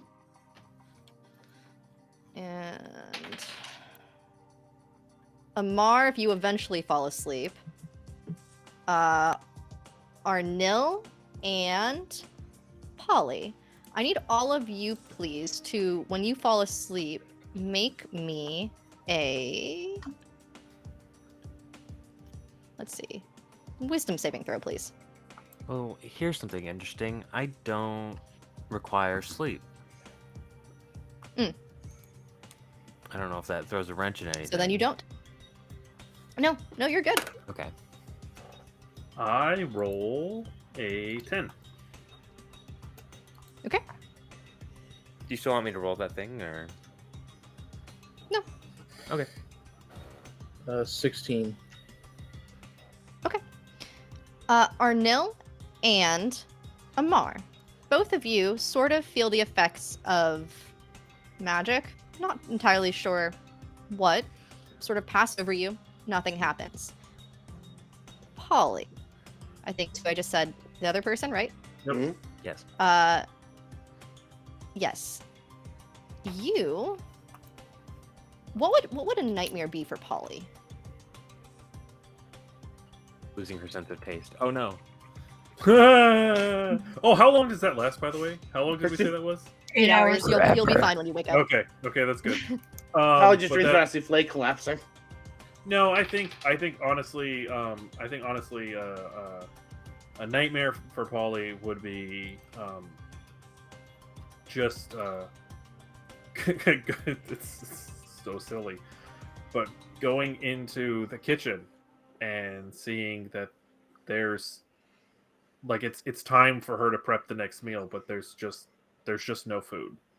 It's all gone, and she has no way of feeding the crew, who at this point is probably over. Like she imagines they just got back from a long expedition of some sort, right?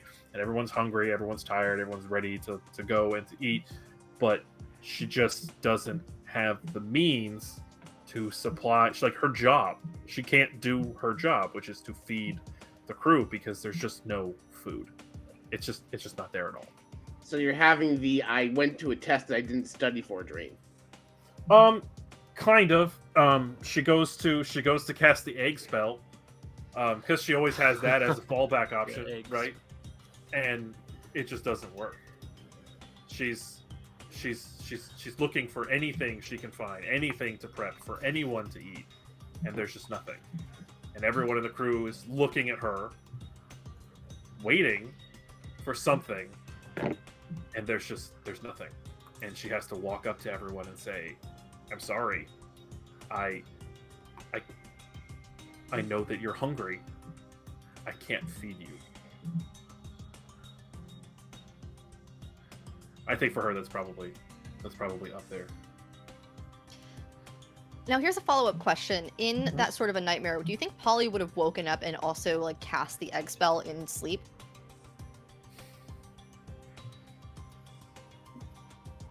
I think because she's drunk, she probably would cast this. She probably would do it while she was asleep. She would probably cast the egg spell. Okay. We will resolve that, and also the fact when Polly wakes up, you are missing 9 hit points, unless you have a way to negate psychic damage. Okay. Noted. But yeah, we will take a quick bio break, everyone, and find out what's going on. Bye! All right, and we are back, everyone. Thanks for waiting on us. We are picking back up with Polly's nightmare, waking up with 9 less hit points than she should have, and the resolution of how the egg spell went. Okay, so here's how the egg spell works. So when I cast the egg spell, I have to roll a d6. Okay, and on the d6, and then within the range of possible things, I can like summon a dozen eggs. I can like, I can summon an animal. What I did is I rolled a 3, which means that I'm going to cast a spell and it's going to hatch 2d8 chickens. And those chickens are friendly, and they have they're part of the party, and they have to follow my command, unless I roll greater than a 9, in which case they're going to be hostile towards me, and I roll 11. So no, you didn't. I did. So in the middle of my sleep, I cast the egg spell while asleep, and produced 11 hostile chickens. What's that block the chickens use? I don't know. Yeah, hold on, I have one. So, you're gonna hate me. You're gonna hate me so much. Go ahead. The Velociraptor stat block. It's the Velociraptor stat block. What? Polly, also, you have been targeted with 2 wild magic surges, which I believe are separate wild magic surges with how this works. So I need you to roll me 2 D100s, and we're gonna see what happens for both of those. Both D100s are happening, by the way. I did it as a joke, and then Marty also did it. Oh, Jesus. Okay. So am I rolling 2 for each or 1 for each? One for each. You're gonna get one both for of each, them. Yeah. Okay, one is 33 and the other one is 80. 33 and 80. All right, let's see if any of them are potentially helpful, because I don't think they have to be bad. They could just... Nope. If there's anything They that just might have to- make 11 chickens friendly to Polly, that'd be great. So does just Polly's terrible, horrible, no good, very bad day. Tenzai, that was the episode title. Unfortunately, cleric is not going to help you. Let's see if the druid table is more helpful. The for druid those table two feels like things. it could help with this. It feels Yeah, like if let's see. anything is, it's gonna be that, yeah. They all polymorph into sea cucumbers. That's What an are we having interesting for one. breakfast? Sea cucumber stew. Okay, 33. The first thing that happens. Yep. For the next hour, and I don't exactly know how this mechanically is a thing. You grow an elephant trunk in all forms, which acts as a third arm and hand. Oh, nice. Uh-huh. Mm-hmm. Does it have the beak at the end and it's now the mouth, or Like I'm my trying to figure out the beak, mechanics of a bird having I an believe elephant that's trunk. Polly? an elephant trunk? Yeah, I'm trying to figure out the mechanics of a beak having a trunk attached to it. Yeah, so that's why I said I will leave that up to Polly, as far as mechanically how that looks and works. Okay. 80. Yes.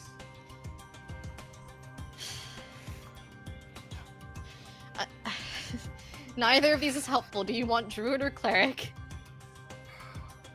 Let's go. You did. That was the druid, right? The elephant trunk. Yes. Then let's go with the cleric. Okay. Choose one creature that you can see. I will choose one of the chickens. That chicken Chicken A. is now proficient in fishing.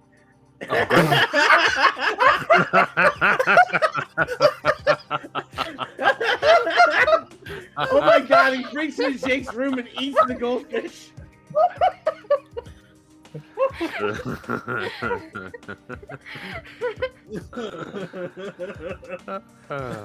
Okay, so I googled what a bird's nose was, because I have to know where a bird's nose is.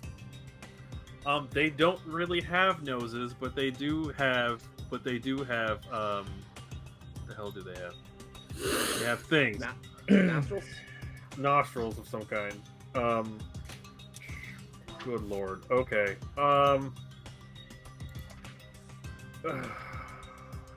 While you were figuring that out, you said 11 chickens? 11 chickens. So do we just hear chickens squawking as we all wake up in the morning? Because the quarters are all close together? Well, I canonically don't sleep in one of the quarters. I sleep in the kitchen. Yes, but the map of the ship has the quarters sharing a hallway with the kitchen. Yeah. That's part of why my orgy was so disturbing to everybody. So, like, I feel like Jake springs out of bed, all bunny legs, he hears chickens, goes, "Why do I hear birds?" And runs out to see all these birds swarming Miss Polly. Now, okay, here's how I'm going to handle this, because this is how I handle all of my group encounters, even as a player. The Velociraptors, there's not like 11 initiative for this, because they are hostile, so we're going to be entering some form of initiative round here in a second. Arguably, the chickens, unfortunately, unless you can be not surprised, unless there's anything for Polly, I think actually get a surprise round on Polly mechanically. Oh my god. I was asleep when I cast the spell. I don't think there's a way for me to not be surprised. Unless, yeah, because you don't have a weapon of warning or anything. No. So, would you like them in multiple smaller groups or 2 bigger groups? I will give that choice to you, Polly, because this is a rather unfortunate situation.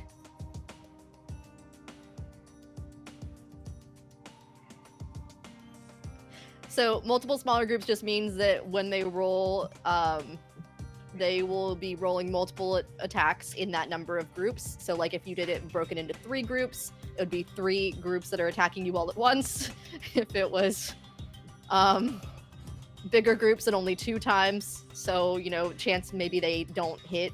Unfortunately, Velociraptor stat block and Chicken stat block subsequently does roll with advantage when there's more than one of them because they have packed units. Oh my god. Can we say it's probably 3 groups? I think 3 groups is probably about right. Okay. Yeah, we can absolutely do that. I will add, Arnil is not sleeping. Arnil might hear the chickens and be able to come and assist. So I will allow you, Arnil, to also roll in an initial initiative round. Nice. Oh my god. I don't think the surprise round does not happen. However, you can be one of the first people to respond, and then everyone else can also join the initiative as well, once they are woken up or anything else happens. Okay, I got a 16 initiative. Okay.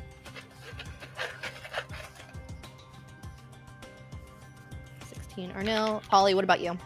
11. 11. Everyone else who thinks they're joining this initiative, go ahead and just roll for me so I can have that listed out.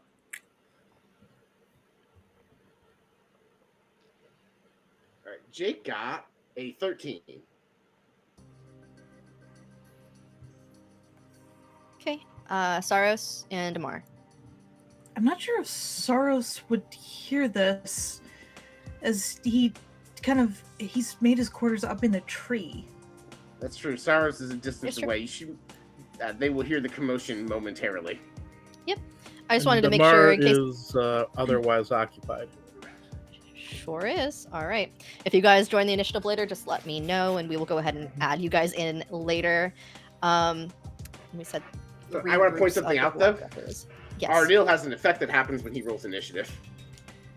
Ooh. The weapon of warning triggers. Oh. Forgot. Let me roll. You got. Weapon of wonder.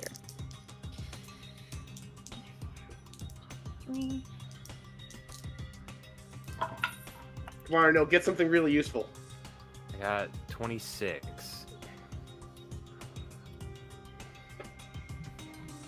Do you want me to say what it is? I do have the PDF that Paul sent me. Yeah, go ahead. Okay. If you want, or you can leave it a surprise. I'll just say, I'll do the description of the result. I will save the effect until I actually hit with an attack. The wielder and the weapon glow a bright red aura. Ooh. Oh no.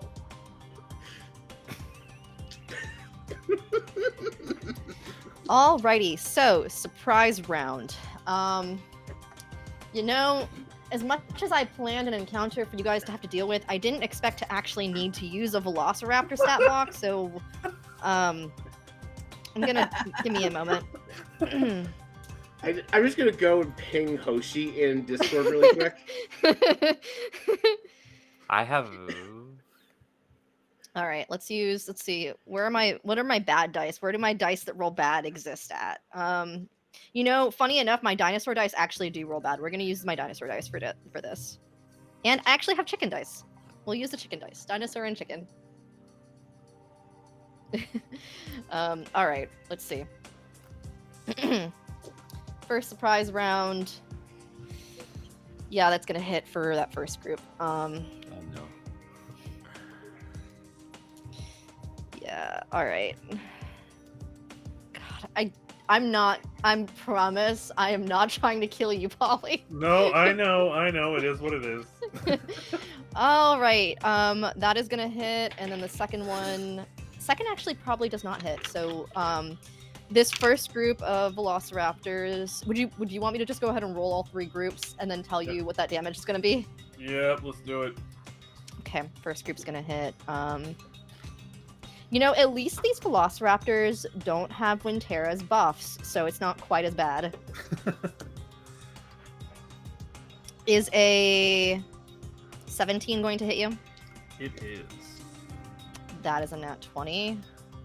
Oh no, the chickens trigger wild magic is they're yours. Yeah, that's how that's gonna work. So, 1 second. So... This really is Polly's no good, horrible, awesome day. 5 Terrible, horrible. plus It's very bad. 4, I think I'm serious. I think with the chickens now, that's like 6 wild magic triggers. It's like the time Arnbar got the one that triggered 8 more wild magic triggers. Oh my god, yeah. 10 does not hit you. No. And a 14, I can't remember if that works. It does not. Okay, so the third group is too distracted by whatever the fuck's about to happen on this wild magic surge. However, yeah, hold on. That's gonna be math. Wow.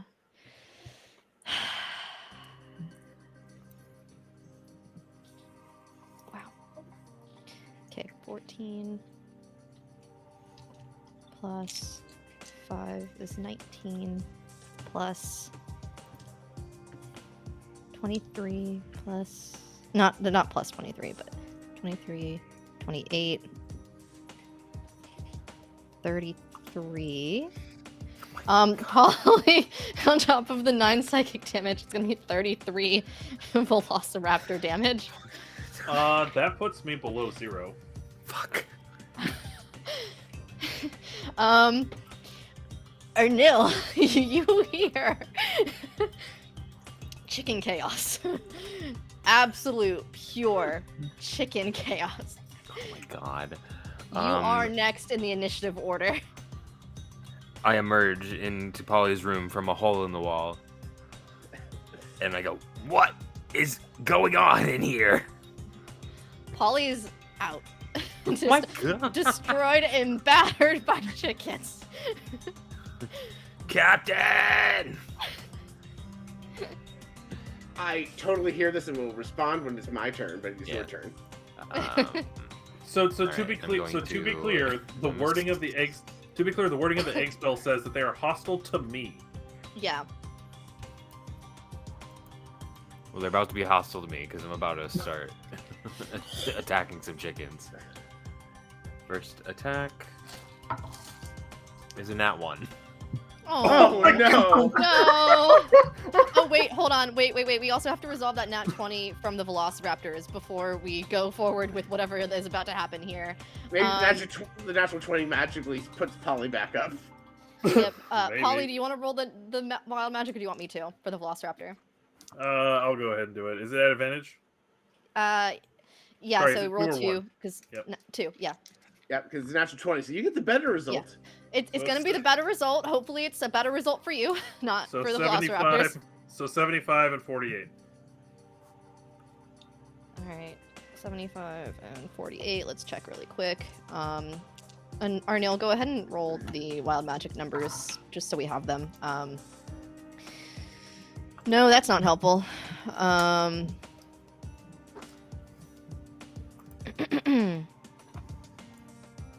Wait. Nope, that one's also not helpful because that one is not good for you. Really not good for you. We don't want that. Ignore the cleric table. Cleric table hates you. I assumed that would be the one to save me, but Pretty much You actually every, rolled 70. every result has hated Polly tonight. You've actually already rolled one of these on the druid table. We would not want that to happen to you again. Polly, none of these are good. it is what it is. What is the least bad one? Physically or for Polly? Whichever's the funnier of those two things would be my methodology. Yeah, I think we go with funny. Polly, Yeah. you still can't smell or taste. Oh no. I thought that No, 75 I'm sounded familiar. So I'm unconscious and I can't smell or taste. They No, specifically attacked your tongue. still can't smell or taste. I'm so sorry. You still have 8 hours on that. That was the one you rolled already. Yeah, so 16 hours without the ability to taste anything now. You I'm have so space sorry. COVID. The other ones were actively harmful to you. Like, physically harmful to you. Okay. No worries. Alright, so what are Arnold's wild magic rolls for the nat 1? Yeah, what are... 2 and 6. 2 is either All awful right. or amazing.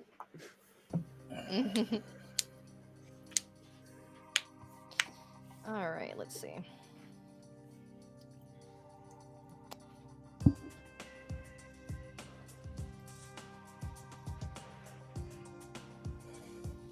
Arnil, you didn't multi-class when you leveled up, right? No, I did not. I am only Okay. fighter. Yep, 2 of us just decided to play simple characters. 3. Wait, did you... No, Okay. 3 of us multi-classed and 2 of us didn't. I thought I had that math right. No. I'm part paladin, part bard. Amar is ranger and druid, I believe. No, Ranger cleric? cleric, yeah. Well, 2 Yep. is funny. We're gonna go with 6. Was what you said the other one was, right? Yes. That one's helpful to you. If you hit. Well, I did roll a nat is a natural 1. So... So the funnier Oh. one that's bad would be the right choice here, I think. Yeah, you're right. I'm just... Tigress like, my magic I chief don't- became my party. I don't want you to die! Until you rest, each time you resolve a wild magic surge, you trigger another surge. It's not affected by the result in any way. Roll again. Hi. See, Pancake knows I'm distressed Okay. about you guys. She's come over to check on me. That's right, I have this covered. Not only can I pick up Ursa, I can actually deal with the chickens. Please don't steal my dice, Pancake. I need them for tomorrow. All right. Well, I guess I'll take my second attack now that that's happened. You need to roll another wild magic surge. Roll another because wild you're- magic surge because of Oh, I this have one. to do another one. Okay. Yep. Mhm. Is that Every single time you roll 1d100? wild magic, just one, yeah. 84.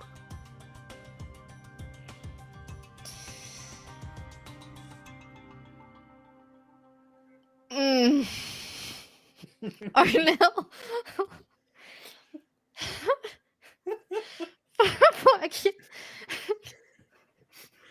I'm gonna start crying.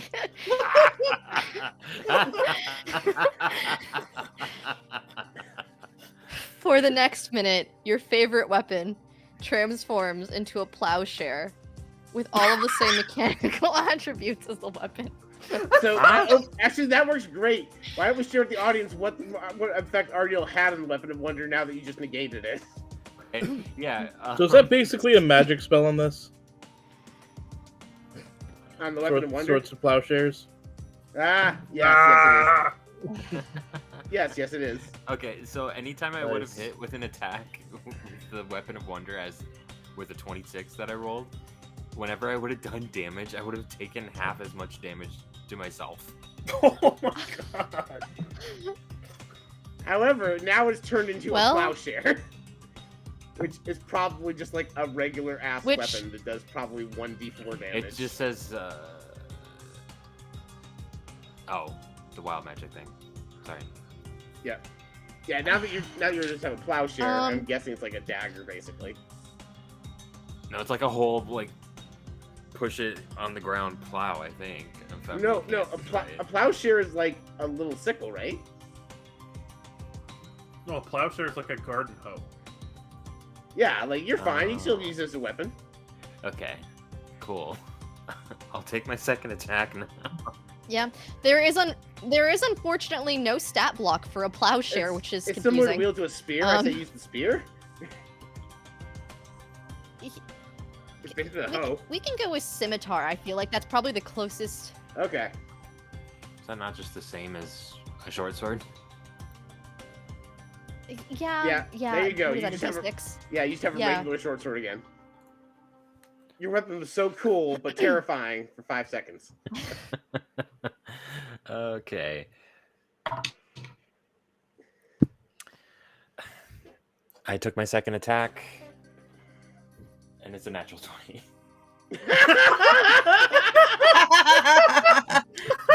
I hope you weren't planning on getting anything done this session, because no, yeah, never. Chat, somebody snap me and Marty, make Arnil get another wild magic proc now. So he has to deal with 3 of these in a row. As a reminder, we use AOD rules in this stream for our Nat 20 rules. So please roll, like, you do max possible. So 11. Plus what you roll. Okay. So you're deleting a chicken. I don't think the chicken has more than 11 HP. I hope not. No, it does not. 14 damage. Yep, 1 chicken down. And the clock bites the dust. Bump, bump, bump. Balk. That's all I got. Is this where Jake joins the initiative now? Or the chickens, like, they took their turn, then Arnil took his, and then Polly is either doing a death save or I'm going, right? Yeah, so, unfortunately, it's chicken's turn again for one of the groups of chickens. Before Jake. Oh no. They aren't hostile to anybody but Polly, right? They're not going to attack you first, are they? You wouldn't do that. Unfortunately, I'm not always nice. Oh no! Hopefully they miss. Which they do. At least on 1 attack. I'm dying. On the second one, they don't, but that's only another 5 damage, which I still don't think is it's just a failed death save. Double HP threshold. Yeah, you don't need to worry about it. Don't need to worry about it unless she takes it all at once. So you just have to fail death save. All right.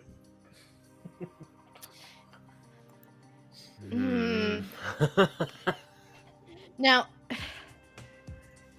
we're gonna get some people in the chat, I feel like, being like, wait, there's 11 of them. Isn't the damage supposed to be higher? Yes, I don't want Polly to die outright because I'm not multiplying this by the number of chickens. We're just gonna roll damage as if it was 1 chicken.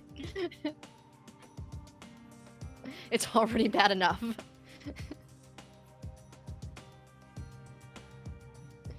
Now it's Jake's turn. Alright, so Jake walks in, sees this, and says, I got this, pulls out his guitar, strums the strings, and casts Nefarious Mischief on the chickens. Wait. Arnil, we never got those wild magic surges. Oh, for the nat 20. Yeah. I was so ready. I know. I'm sorry. Oh. High ones this time. 96 and 93. And then roll a 3rd time, because we have that additional effect. Just once. Okay. 57. Alrighty, let's see. 96 and 93. Hopefully one of those is good.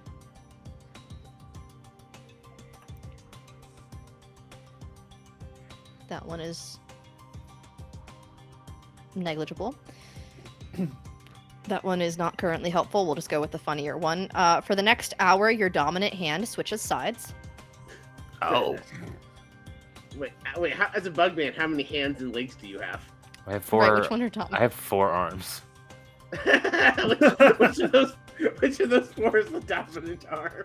I go from I go from top left-handed to bottom left-handed. I just wanted to just be like left or right, but they physically switch places. Yeah, so my hands look like this.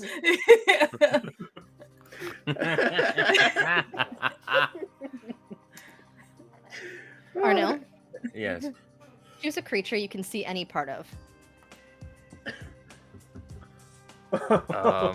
Your choices are Polly or the chickens. I'm not here Yeah, yet. there's 10 chickens or Polly. You should pick the chicken with the fishing lure. Yeah, I guess I'll look at the fishing chicken. The chicken.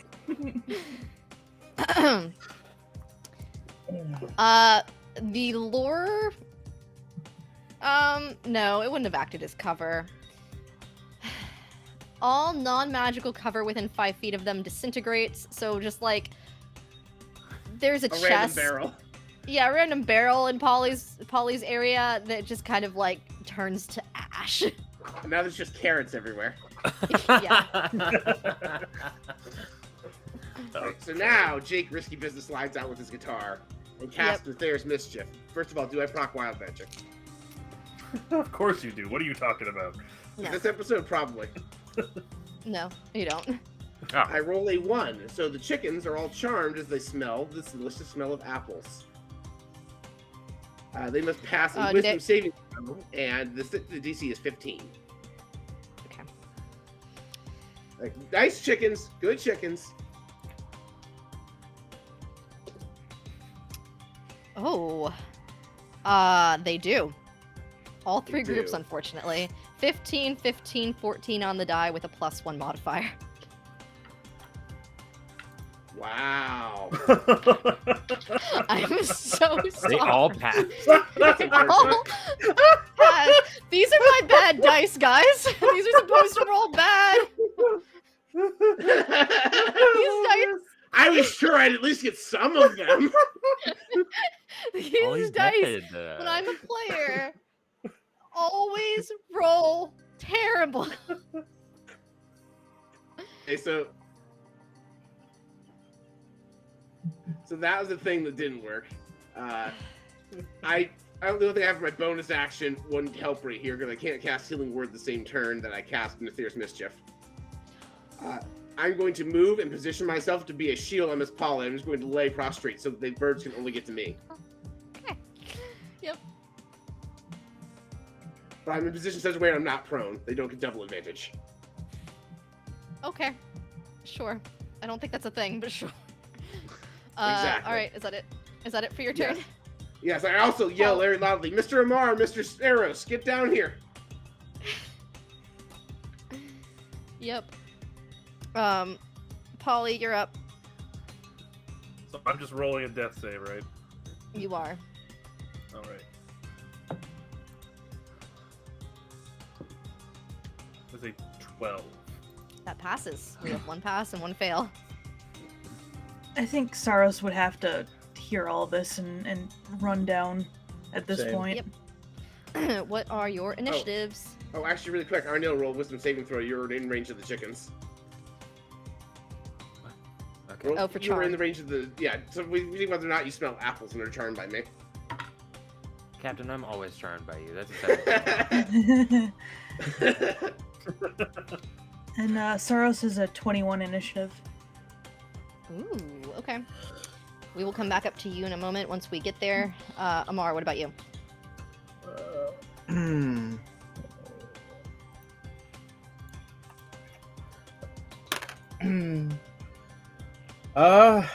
Nat 20. Ooh. Oh my gosh. What does that put you at with your initiative bonus? 21. Who has a higher dex between Sarros and Amar? I'm guessing on me. It's a +1. Yeah, I got +3. Okay, so Sarros goes first between you two. Also, logistics question: did Rolloy come in as well? No, we didn't. Mr. Roy doesn't participate in combat. He wasn't called. I was gonna say, does Amar ask him to, or asks him to stay back? Ask him to stay back, but almost beg him, please just be here when I come back. Yeah, of course I will. Don't get hurt with whatever is going on that sounds really loud. I would rather die first than have it come to you. All right. Jake, important question for you. Do you invoke the help of your tree on your ship? No, I'm letting Alexa sleep. Okay.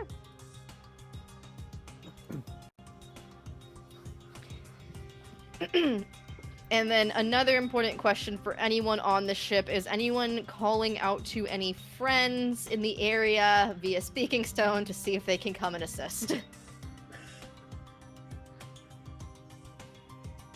I am gonna throw out as many options as I can think of to help you guys.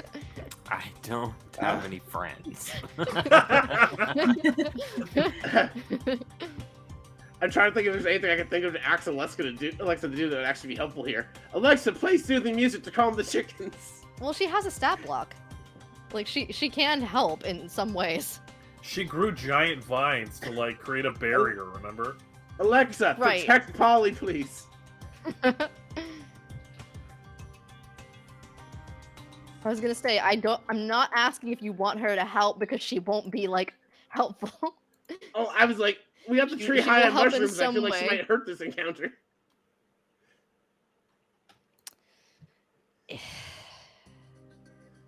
I'm gonna be nice sometimes. I will be mean, but I will be nice. I will be fair. As fair as I can be. Jake I'm called pretty out sure to last Alexa. time. I'm pretty sure last time Polly was really bitchy to Alexa. So That's Alexa true. will Alexa would, probably you can deal join, with this. but she'll probably join last in initiative because she's taking her sweet ass time. Alexa rolls initiative with Well, disadvantage. so funny thing about that, she did roll a 2 There you go. for your initiative, so The dice tell a story. dice tell a story. She's like, yeah, okay. I will come help soon. Sorry, I didn't get that. Could you repeat your question? Do you have a way to stop the chickens? Sorry, I didn't get that. I'm sorry, I can't let you do that. I'm sorry. I'm Dude. calling my shot right now. That's definitely happening to us at some point with the way we treat this ship. I'm sorry, dude. I'm afraid I can't let you do that. Stop is a relative term. Possibly. She's gonna vent through poison gas and kill the whole crew in order to get the chickens.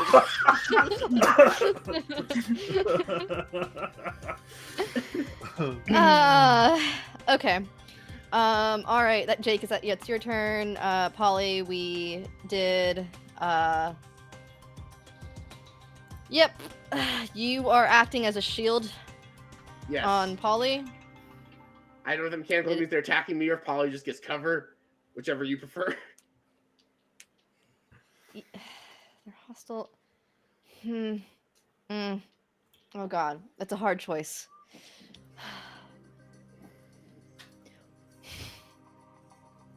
We'll go with cover, so they only get to roll once.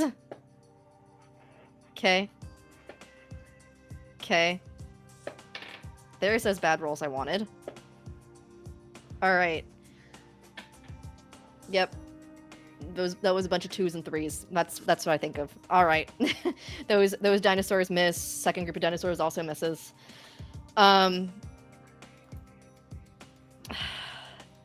Right. Amar. You're next. Okay, is there any part of Polly that is exposed that I can touch? Underneath Jake? Yes. Probably There's gonna be like a an foot or arm. something. Like on the Okay. backside, yeah. Alright, I grab whatever part of Polly I can and I cast Spare the Dying. Ooh. Read the language, please. You touch a living creature that has 0 hit points. The creature becomes stable. The spell has no effect on undead or constructs. So no more death saves. No more death I saves. was gonna ask if someone else had Spare the Dying. So that works. Yep. That was pretty much why he went into the life domain. So just 1, right? I have 1 health now. You technically have 0, but you're not making death Yeah. saves. Yeah, you're Okay. not making death saves, but you have 0, so you still can't participate, I think. I think you're considered Yeah. incapacitated. When the chickens are managed, I'll lay on hands you and you'll be fine. Okay, so I'm at 0 and unconscious. Yes. Okay. But you're just taking like a nap now, not dying. Yeah. You're just having a real bad time, Polly. Sarros, unless there is anything else that Amar would like to do, would be you. So basically now I am back to back with Jake over Polly's unconscious body. Great. I will say that is providing multiple amounts of cover, so sure. Sarros. Alright, so from the tree to like down into the halls, and where can I see where all this is happening if I just get downstairs? Oh yeah, this is just like basically happening like in the main kitchen area, like mess area. Yeah.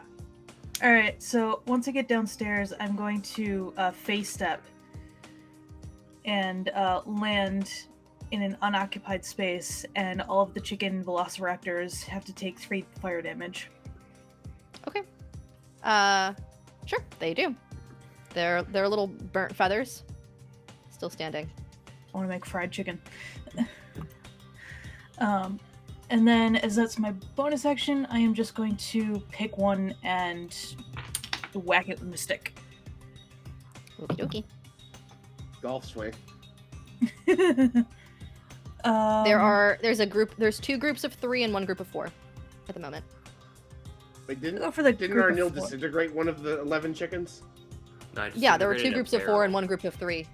Oh. Or no, sorry. One group Okay. of 5, 1 group of 4, 1 group of 3 right now. That's math, right? Yeah. No, that is the 12 chickens. There should. That's 12. It's 3 plus 3 5. plus 4 is 10. I miscounted. 5, We're good. 3, 3. Yeah, no, yeah. Yeah, 3, 3, and 4 was correct the first time. I just thought that you said more than 10. I misheard you. No, okay. I was like, did I write a number wrong here? I very well could have written this number out because I number them 1, 2, 3, 4, 5, 6, 7, 8, 9, 10, 11. So I was like, maybe I messed that up. Fully possible. I'm tired, but Nope, just making sure that the right number of chickens are still alive and dead. nope. Yep. So 3, 3, and 4. Yeah. Well, I'm gonna go after the group of 4. Does a 15 hit? I believe yes. Yes, that does. Awesome. For 4 damage. One of them looks particularly bad. Still standing. Is it the one that can fish? No. Okay. I think that's pretty much all Sarros can do for this turn. Cool. Sarros, which goes to Arnil. Okay, I'm gonna swing this plow around and try to kill more chickens. And hopefully not wild magic surge this time. We'll see. We will see. Alright. 25 to hit. Yeah, that absolutely hits. Are you aiming for group of 3, or the group of 4 with one that looks particularly bad in the group of 4? The group of 4. Okay. 10 damage. Okay. Was that on the one that looked like really bad, or was that on a different one in that group? The one that looks bad. Great, it's gone. Great. There are 3 groups of 3. I really want to flavor it as Arnil punted it up the stairs out of the boat. just start out the kicking all window of in the them. kitchen. There's just like a chicken-sized hole in the side of the ship. Did you guys get shot with a cannon? Yes, that makes more sense than what actually happened. Yes. right next to the shaped holes of Arnil and Polly from earlier, or Polly and what was it? Polly and the dog from earlier. Arnil and the dog. Arnil and the dog. I forgot about that. I missed the dog. Uh, Okay, next is a natural 19. Yeah, that hits. 11 damage. Great. Second chicken gone. Which group of 3? The same one that you were just hit attacking? Yeah, we'll just stick with the same one. Great. Gone. Y'all, do we think we're gonna get a short rest? Because I might just action surge Yeah. for expediency's sake. yeah, why don't we do that? Because Miss Polly needs to get some HP back. Poor Polly. Oh, The shortest okay. break between a long rest and a short rest in D&D history, everybody. For real? It's been like 10 minutes. All right, let's go. All right, everybody go back to bed. Okay, 2 attacks. All right, another nat 19 and a 16 plus 8, 24. Yeah. Okay. Oh god, neither of those landed in the tray. Alright, that's a 6 plus 5, 11, and a 5 plus 5, 10. Are those 2 different attacks? Yes. Great. You destroy this entire group. Gone. Goodbye, group. You are left with 6 chickens. Okay, that's my turn. Great. Next up is not that group because they're gone. Jake. It's a question for the group. Should I continue trying to pacify the chickens, or should I just participate in the murder of the chickens? Murder. Chickens. All right, murder protocol murder. activated. Jake draws his sword, and he's going to swing at one of the groups of chickens. Where is Great. my weapon? Doo-doo. Activate instant kill. Yep. Instant kill protocol activated with a 23. That hits. And then I'm going to slashing flourish on top of the damage so I get the whole group. So first of all, 1 plus 5. Rolling, but it's 3 first. Please roll. There we go. D&D Beyond was very broken. The primary chicken takes 8 damage. Great. Primary chicken is gone. And then slashing flourish is going to, if I can find my slashing flourish. Where are you?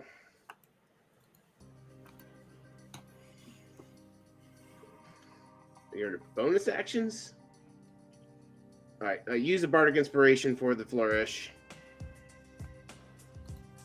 Get that part out. Okay, slashing flourish. So, web attack hits. I spend bardic inspiration to deal a d6 to both of them. So I'm just gonna roll a d6 because I can't find the button to roll it in here.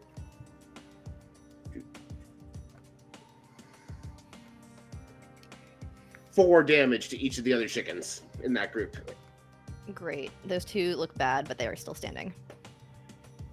And then that does not use the flourish does not use my bonus action.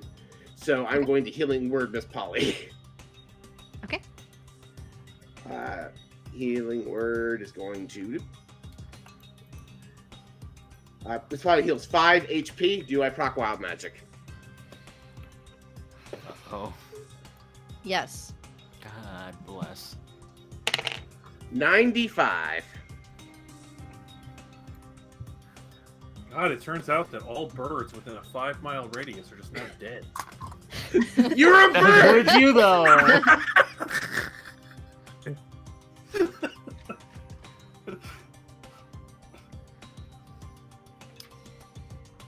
Alrighty.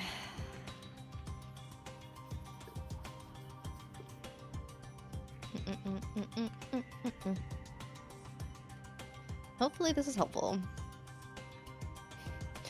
Why is that the answer on all of 95? Okay, what's the bard one? Is it similar? Poor Dave was getting tired when he got to 95.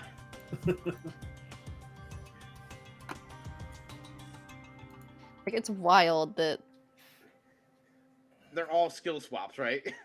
I think so. Yep. Oh, you know what? That's a very valid point that Coach brings up. Yeah. So, these chickens, they're dying. What's happening to their bodies? Are they? Did the expel say they just stick around forever unless we kill them, or they get dismissed like summons? They're just chickens. Okay. Yeah, we're murdering the chickens. Yeah, they're just dead chickens. You just have a bunch of dead chickens on the ship. So much meat. Oh, Minus chicken for dinner. I have existential minus the questions one- about Polly cooking chickens. minus the one that got punted out of the ship like a cannonball. You got 10. All right. Jake, do you want Bard or Paladin? Let's do Paladin. I don't get that one very often. Great. You are swapping your scroll.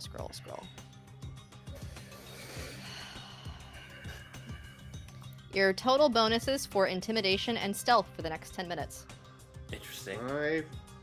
They move from 5 and 6 to 6 and 5. Not too different. Great. After Jake is done, once you are done, Polly, you are actually on deck. Okay, so the first thing I'm gonna and how much did you roll for health for Polly? Yeah, it was 6 HP, I believe. Perfect. You said 5. 5? Okay, bad memory. Okay. So, the first thing I'm going to do is I'm going to, as a bonus action, I'm going to cast Sanctuary on myself. Okay. So that will ward me, and any creature that is attacking me will have to make a Wisdom saving throw. On a failed save, they'll have to choose a new target or lose the attack. Since they're only, I don't know if they're hostile to everyone now, but whatever. Anyway, and then as an action, I want to cast. How many chickens are left? There are 6. Is Sanctuary a leveled spell? It is. It is. Okay, just remember you can only do a cantrip. I can only do a cantrip. It does change a little. Too bad you don't have Sword Burst to get them all. Actually, if you use attack, you cancel Sanctuary, though. So Yeah. you do the other order. I'd be willing to let you, like, walk back. Whatever.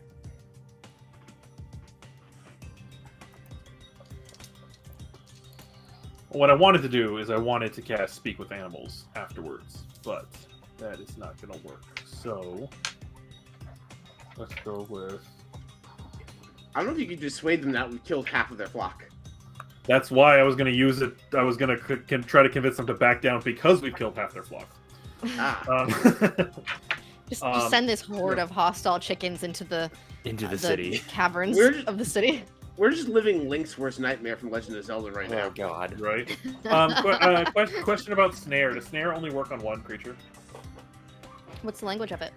I think so, but as you cast a spell, you use the rope to create a circle with a 5-foot radius on the ground on the floor. When you finish casting, the rope disappears and the circle becomes a magic trap. This trap is nearly invisible, requiring a successful intelligence check against your spell save DC to be discerned. The trap triggers when a small, medium, or large creature moves onto the ground or the floor in the spell's radius. That creature must succeed a dex saving throw or be magically hoisted into the air, leaving it hanging upside down 3 feet above the ground or floor. The creature is restrained there until the spell ends. I will give you a different reason to not use this spell. Chickens are considered tiny. Ah. Well. Also, I would not pass that intelligence check and you would catch me. That's definitely something Polly would do anyway. I literally laid my life on the line for you. She wouldn't care. She'd still do it. She'd appreciate it. She'd cut you down, but she'd still snare you. Oh. I will go ahead and I'm gonna cast Sanctuary on myself, and then I am going to try to I'm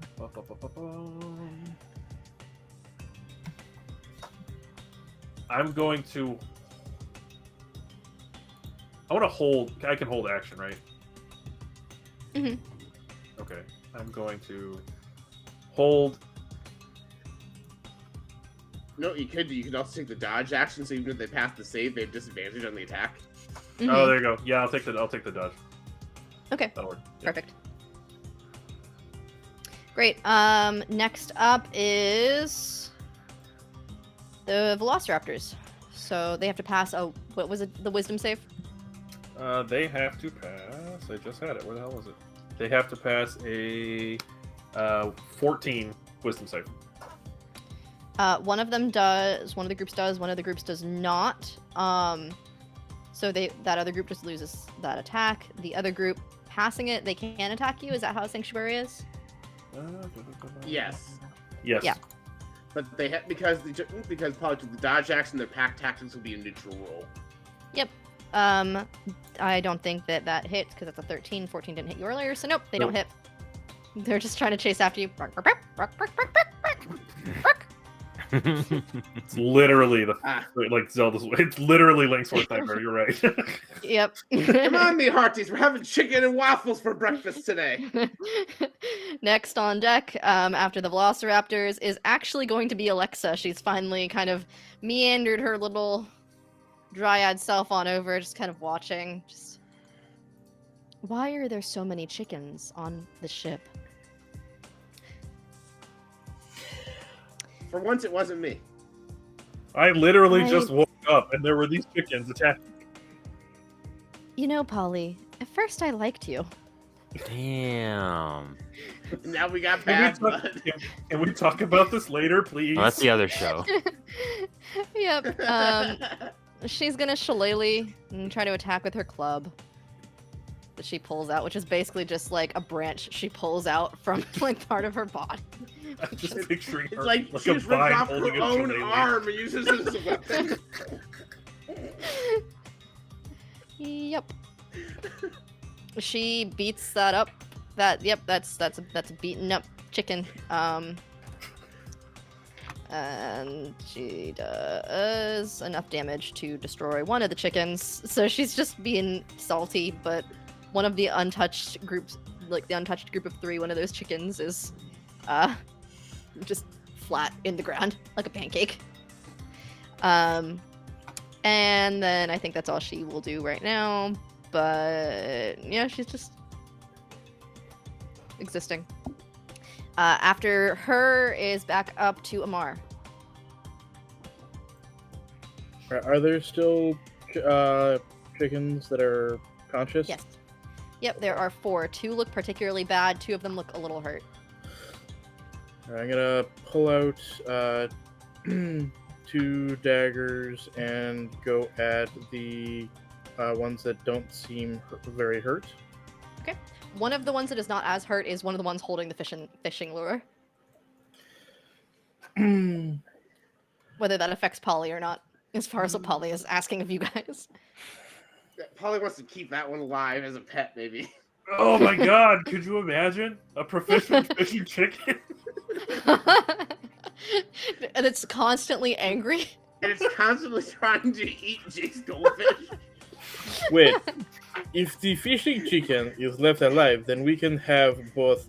We can have Surf both, and turf. Yes, we can have not just stuff and stuff. We can have chicken nuggets and we can have fish and chips. Hey, Hey. Chicken nuggets and fish sticks. Yep. Tell the I go difference with- apart. I got the ones without the lure. Okay. We're trying to spare just that one chicken. Yep. You earth our chef, we make you into nuggets. And I have 2 weapon fighting. So I'm gonna go at the first one. Where is the actions? Sorry. So first one is a 13. It's not 13. It's a 17. That hits. Okay.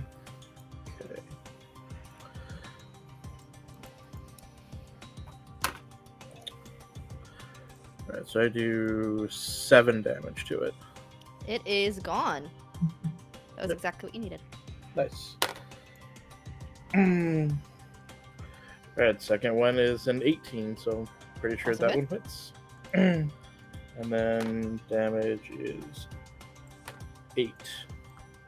That is going to also be gone. There is simply one particularly bad chicken remaining. Is that the one with the fishing lure? No. Did we kill the one with the fishing lure by accident just now? No. So there's one chicken that's not the one with the fishing lure left. Yes. But the fishing lure one is alive. Yes. Okay. Great. There are 2 chickens left. One of them looks less hurt. It has the fishing lure. One of them Alright. looks really hurt and is missing a lot of feathers. That one does not have a fishing lure. Mr. Arnil, I want you to wrestle the chicken with the fishing lure to the ground. Okay. Unfortunately, it is Sarros' turn next. I'll go after the non-fishing chicken. Okay. That's the hurt one. The more hurt one. But I somehow don't think an 11's gonna hit. Total? Yeah. No. I actually think the DC on a Velociraptor is 12. 13.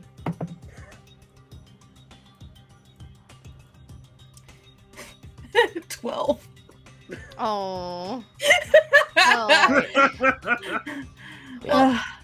I'm gonna now try it's and Arnil. punch it.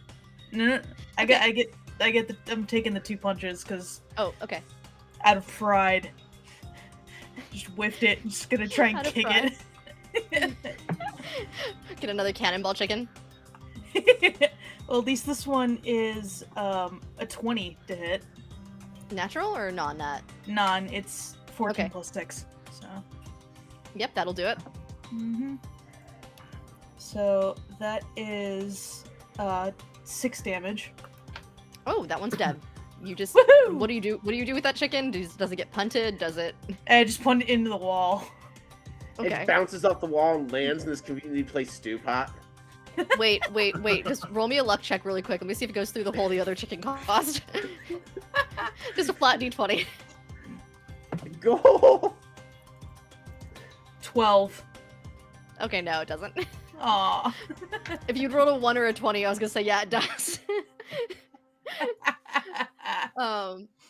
Okay. Yep. Nope. It just bounces off the wall. And then is that all for you, Sarros? Yeah. Arnil, it is you. There is 1 chicken left with the fishing lure. I grab it, Gonna grapple this chicken. I suppose. 'Kay. Athletics, Yep, for you. not my forte, but we'll do it anyway. Actually, technically, I think it doesn't matter for me because it's the same thing. 16. Ooh, wow. Okay. Velociraptor Velociraptor got a 15, so this is one squirmy-looking chicken. You got it.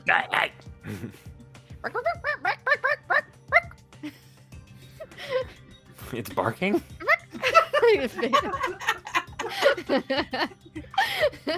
It's a barking chicken. You know when animals will like grow up near another animal, and so they kind of sound like that other animal. It's kind of what I Yeah. picture with this chicken. Oh my goodness. But yeah, you got it. After you, that's Polly actually. If that's gonna be your entire action. That's it. Okay. Okay, I am going to cast Speak with Animals. Okay. And I'm gonna say to this chicken after I. Oh yeah, I'm gonna walk up to this chicken and I'm gonna say, "Look, Uh-huh. you have you understand what just happened here, right? 10 No. of your friends are gone. They're not my friends. 10 of your brothers and or sisters are gone.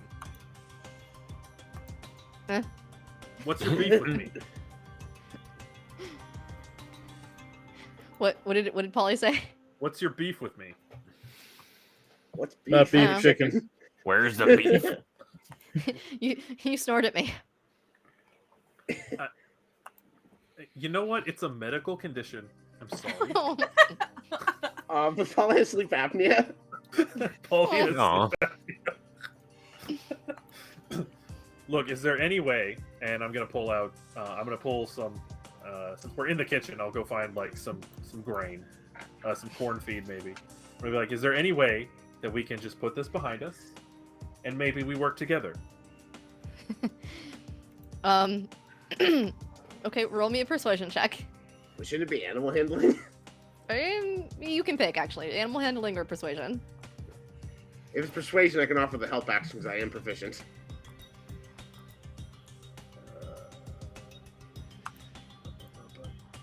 Go ahead and give me the help action. All right, so that means you roll with advantage on your persuasion check. Okay. So that is 15. That was the DC I was looking for. Ooh. So I'm handing Alright. out. So I'm reaching my hand out with this feed. Probably drooling because I'm a bird, right? Obviously, we all love. You were a bird with an elephant trunk right now. I am a bird. I'm taking my elephant trunk and I am handing the bird the feed with my elephant trunk. Yep. Yeah, so the chicken is doing that thing that feisty children will do when they don't want something and they're like, no. And then I'm assuming you just like shove the food in the chicken's mouth and then it eats it. Yeah. And then it accepts it and it's like, fine. Okay. So, Arnil, you can go ahead and put the chicken down. Okay, if you insist. I think they're going to cooperate. All right. And so ends the story of how the party gained the new member, Mr. Spice Blend. Fishing chicken. All right, guys. Well, it's just about time. I think that the fishing chicken is where we're gonna call it. I do want us all to agree right now. The chicken is named Mr. Spice Blend. The chicken is presumably female because it's a chicken and not a rooster. Okay, fine. Miss Spice Blend. I think at this Wow. point, it's Scary Spice. Scary Oh, Spice. Scary God, Spice. Scary yes. Spice. Yes. Or Fishy Spice. It's just Old Bay. I like Old Bay. That's good. Old Bay. Okay. Wow, you guys. We only You did half know- what we thought we were doing tonight. No, you didn't, but that's okay because never in my wildest dreams would I have thought that the wild magic table would have let us here on top of the egg spell. So, I hope everyone that is watching enjoyed that because that was an event for all of us, I think. We will go around and let everyone do a little closeout, tell us about yourselves. I will go ahead and just do the sponsors stuff before my brain completely gives out from all of that chaos. Please remember to go check out Dragon Master Games and Fanroll Dice. You can use the code Bardarot Cafe for 10% off any of your orders on Fanroll Dice. They have some cool stuff over there, so you should go take a peek. And if you enjoyed the chaos caused by this wild magic table that heavily got used today, you can check that on out over on the DM's Guild. It's made by Dave Panfio. If you enjoyed the egg spell chaos, that is a part of the creature codex, I think. We can share that information later. But yeah, that's a Kobold Press thing, I think. I'll double check. We'll rectify whatever I mistakenly said. And then also, we hope you enjoyed the emotes that are now a part of their Twitch abilities with subscription. So feel free to become a sub and get access to those really cool emotes that they have. Let's go ahead and go in reverse order. So I think that is Amar first. I am Coach Shayro, the Unsummoned Skull. I play a Malty Swap, who is the navigator who navigates with a different kind of compass, and apparently also sings decently, even in French. Or at least tries to. And gets into kind of crazy shenanigans, but so does everybody.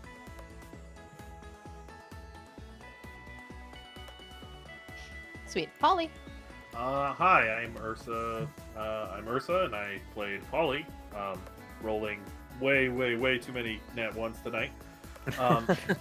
You can find me pretty much everywhere at Ursa Bearwalker. Arnil. Alright, I'm Marty. I've been Arnil tonight. You can find me, at this point, most commonly on Bard Rock Cafe. I am also a cast member on Wayfaring Strangers. I'm a member of the band Winter Wayfarer. Check us out. We're on all major streaming platforms. New music coming hopefully sometime this spring. I am also hoping to get back into streaming full-time on my Twitch channel, twitch.tv/ballmartian. So be on the lookout for that. It might be sooner than you think. Sweet. Jake? Hello, I'm Paul, and if you enjoyed the Wild Magic Saw this evening, you should definitely check out Bard Rock Cafe's primary podcast. Since you're already watching our channel, you probably are. I played Brock's song on there. The Kalishtar noble who gave up his charmed life to pursue his dreams of being a bard and opening a low-quality restaurant. And that's pretty much the only thing relevant I have to plug, because this is the only thing I do that anyone cares about. And Sarros. All right, I am Allison. I have been Sarros tonight. Thoroughly unclear as to what happened tonight, but enjoyed it and hope you all did too.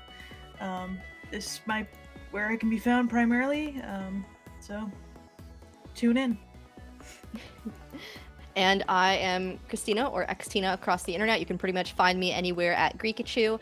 If you enjoyed my GMing, you can also hear me as a player over on the Agents of Damn podcast.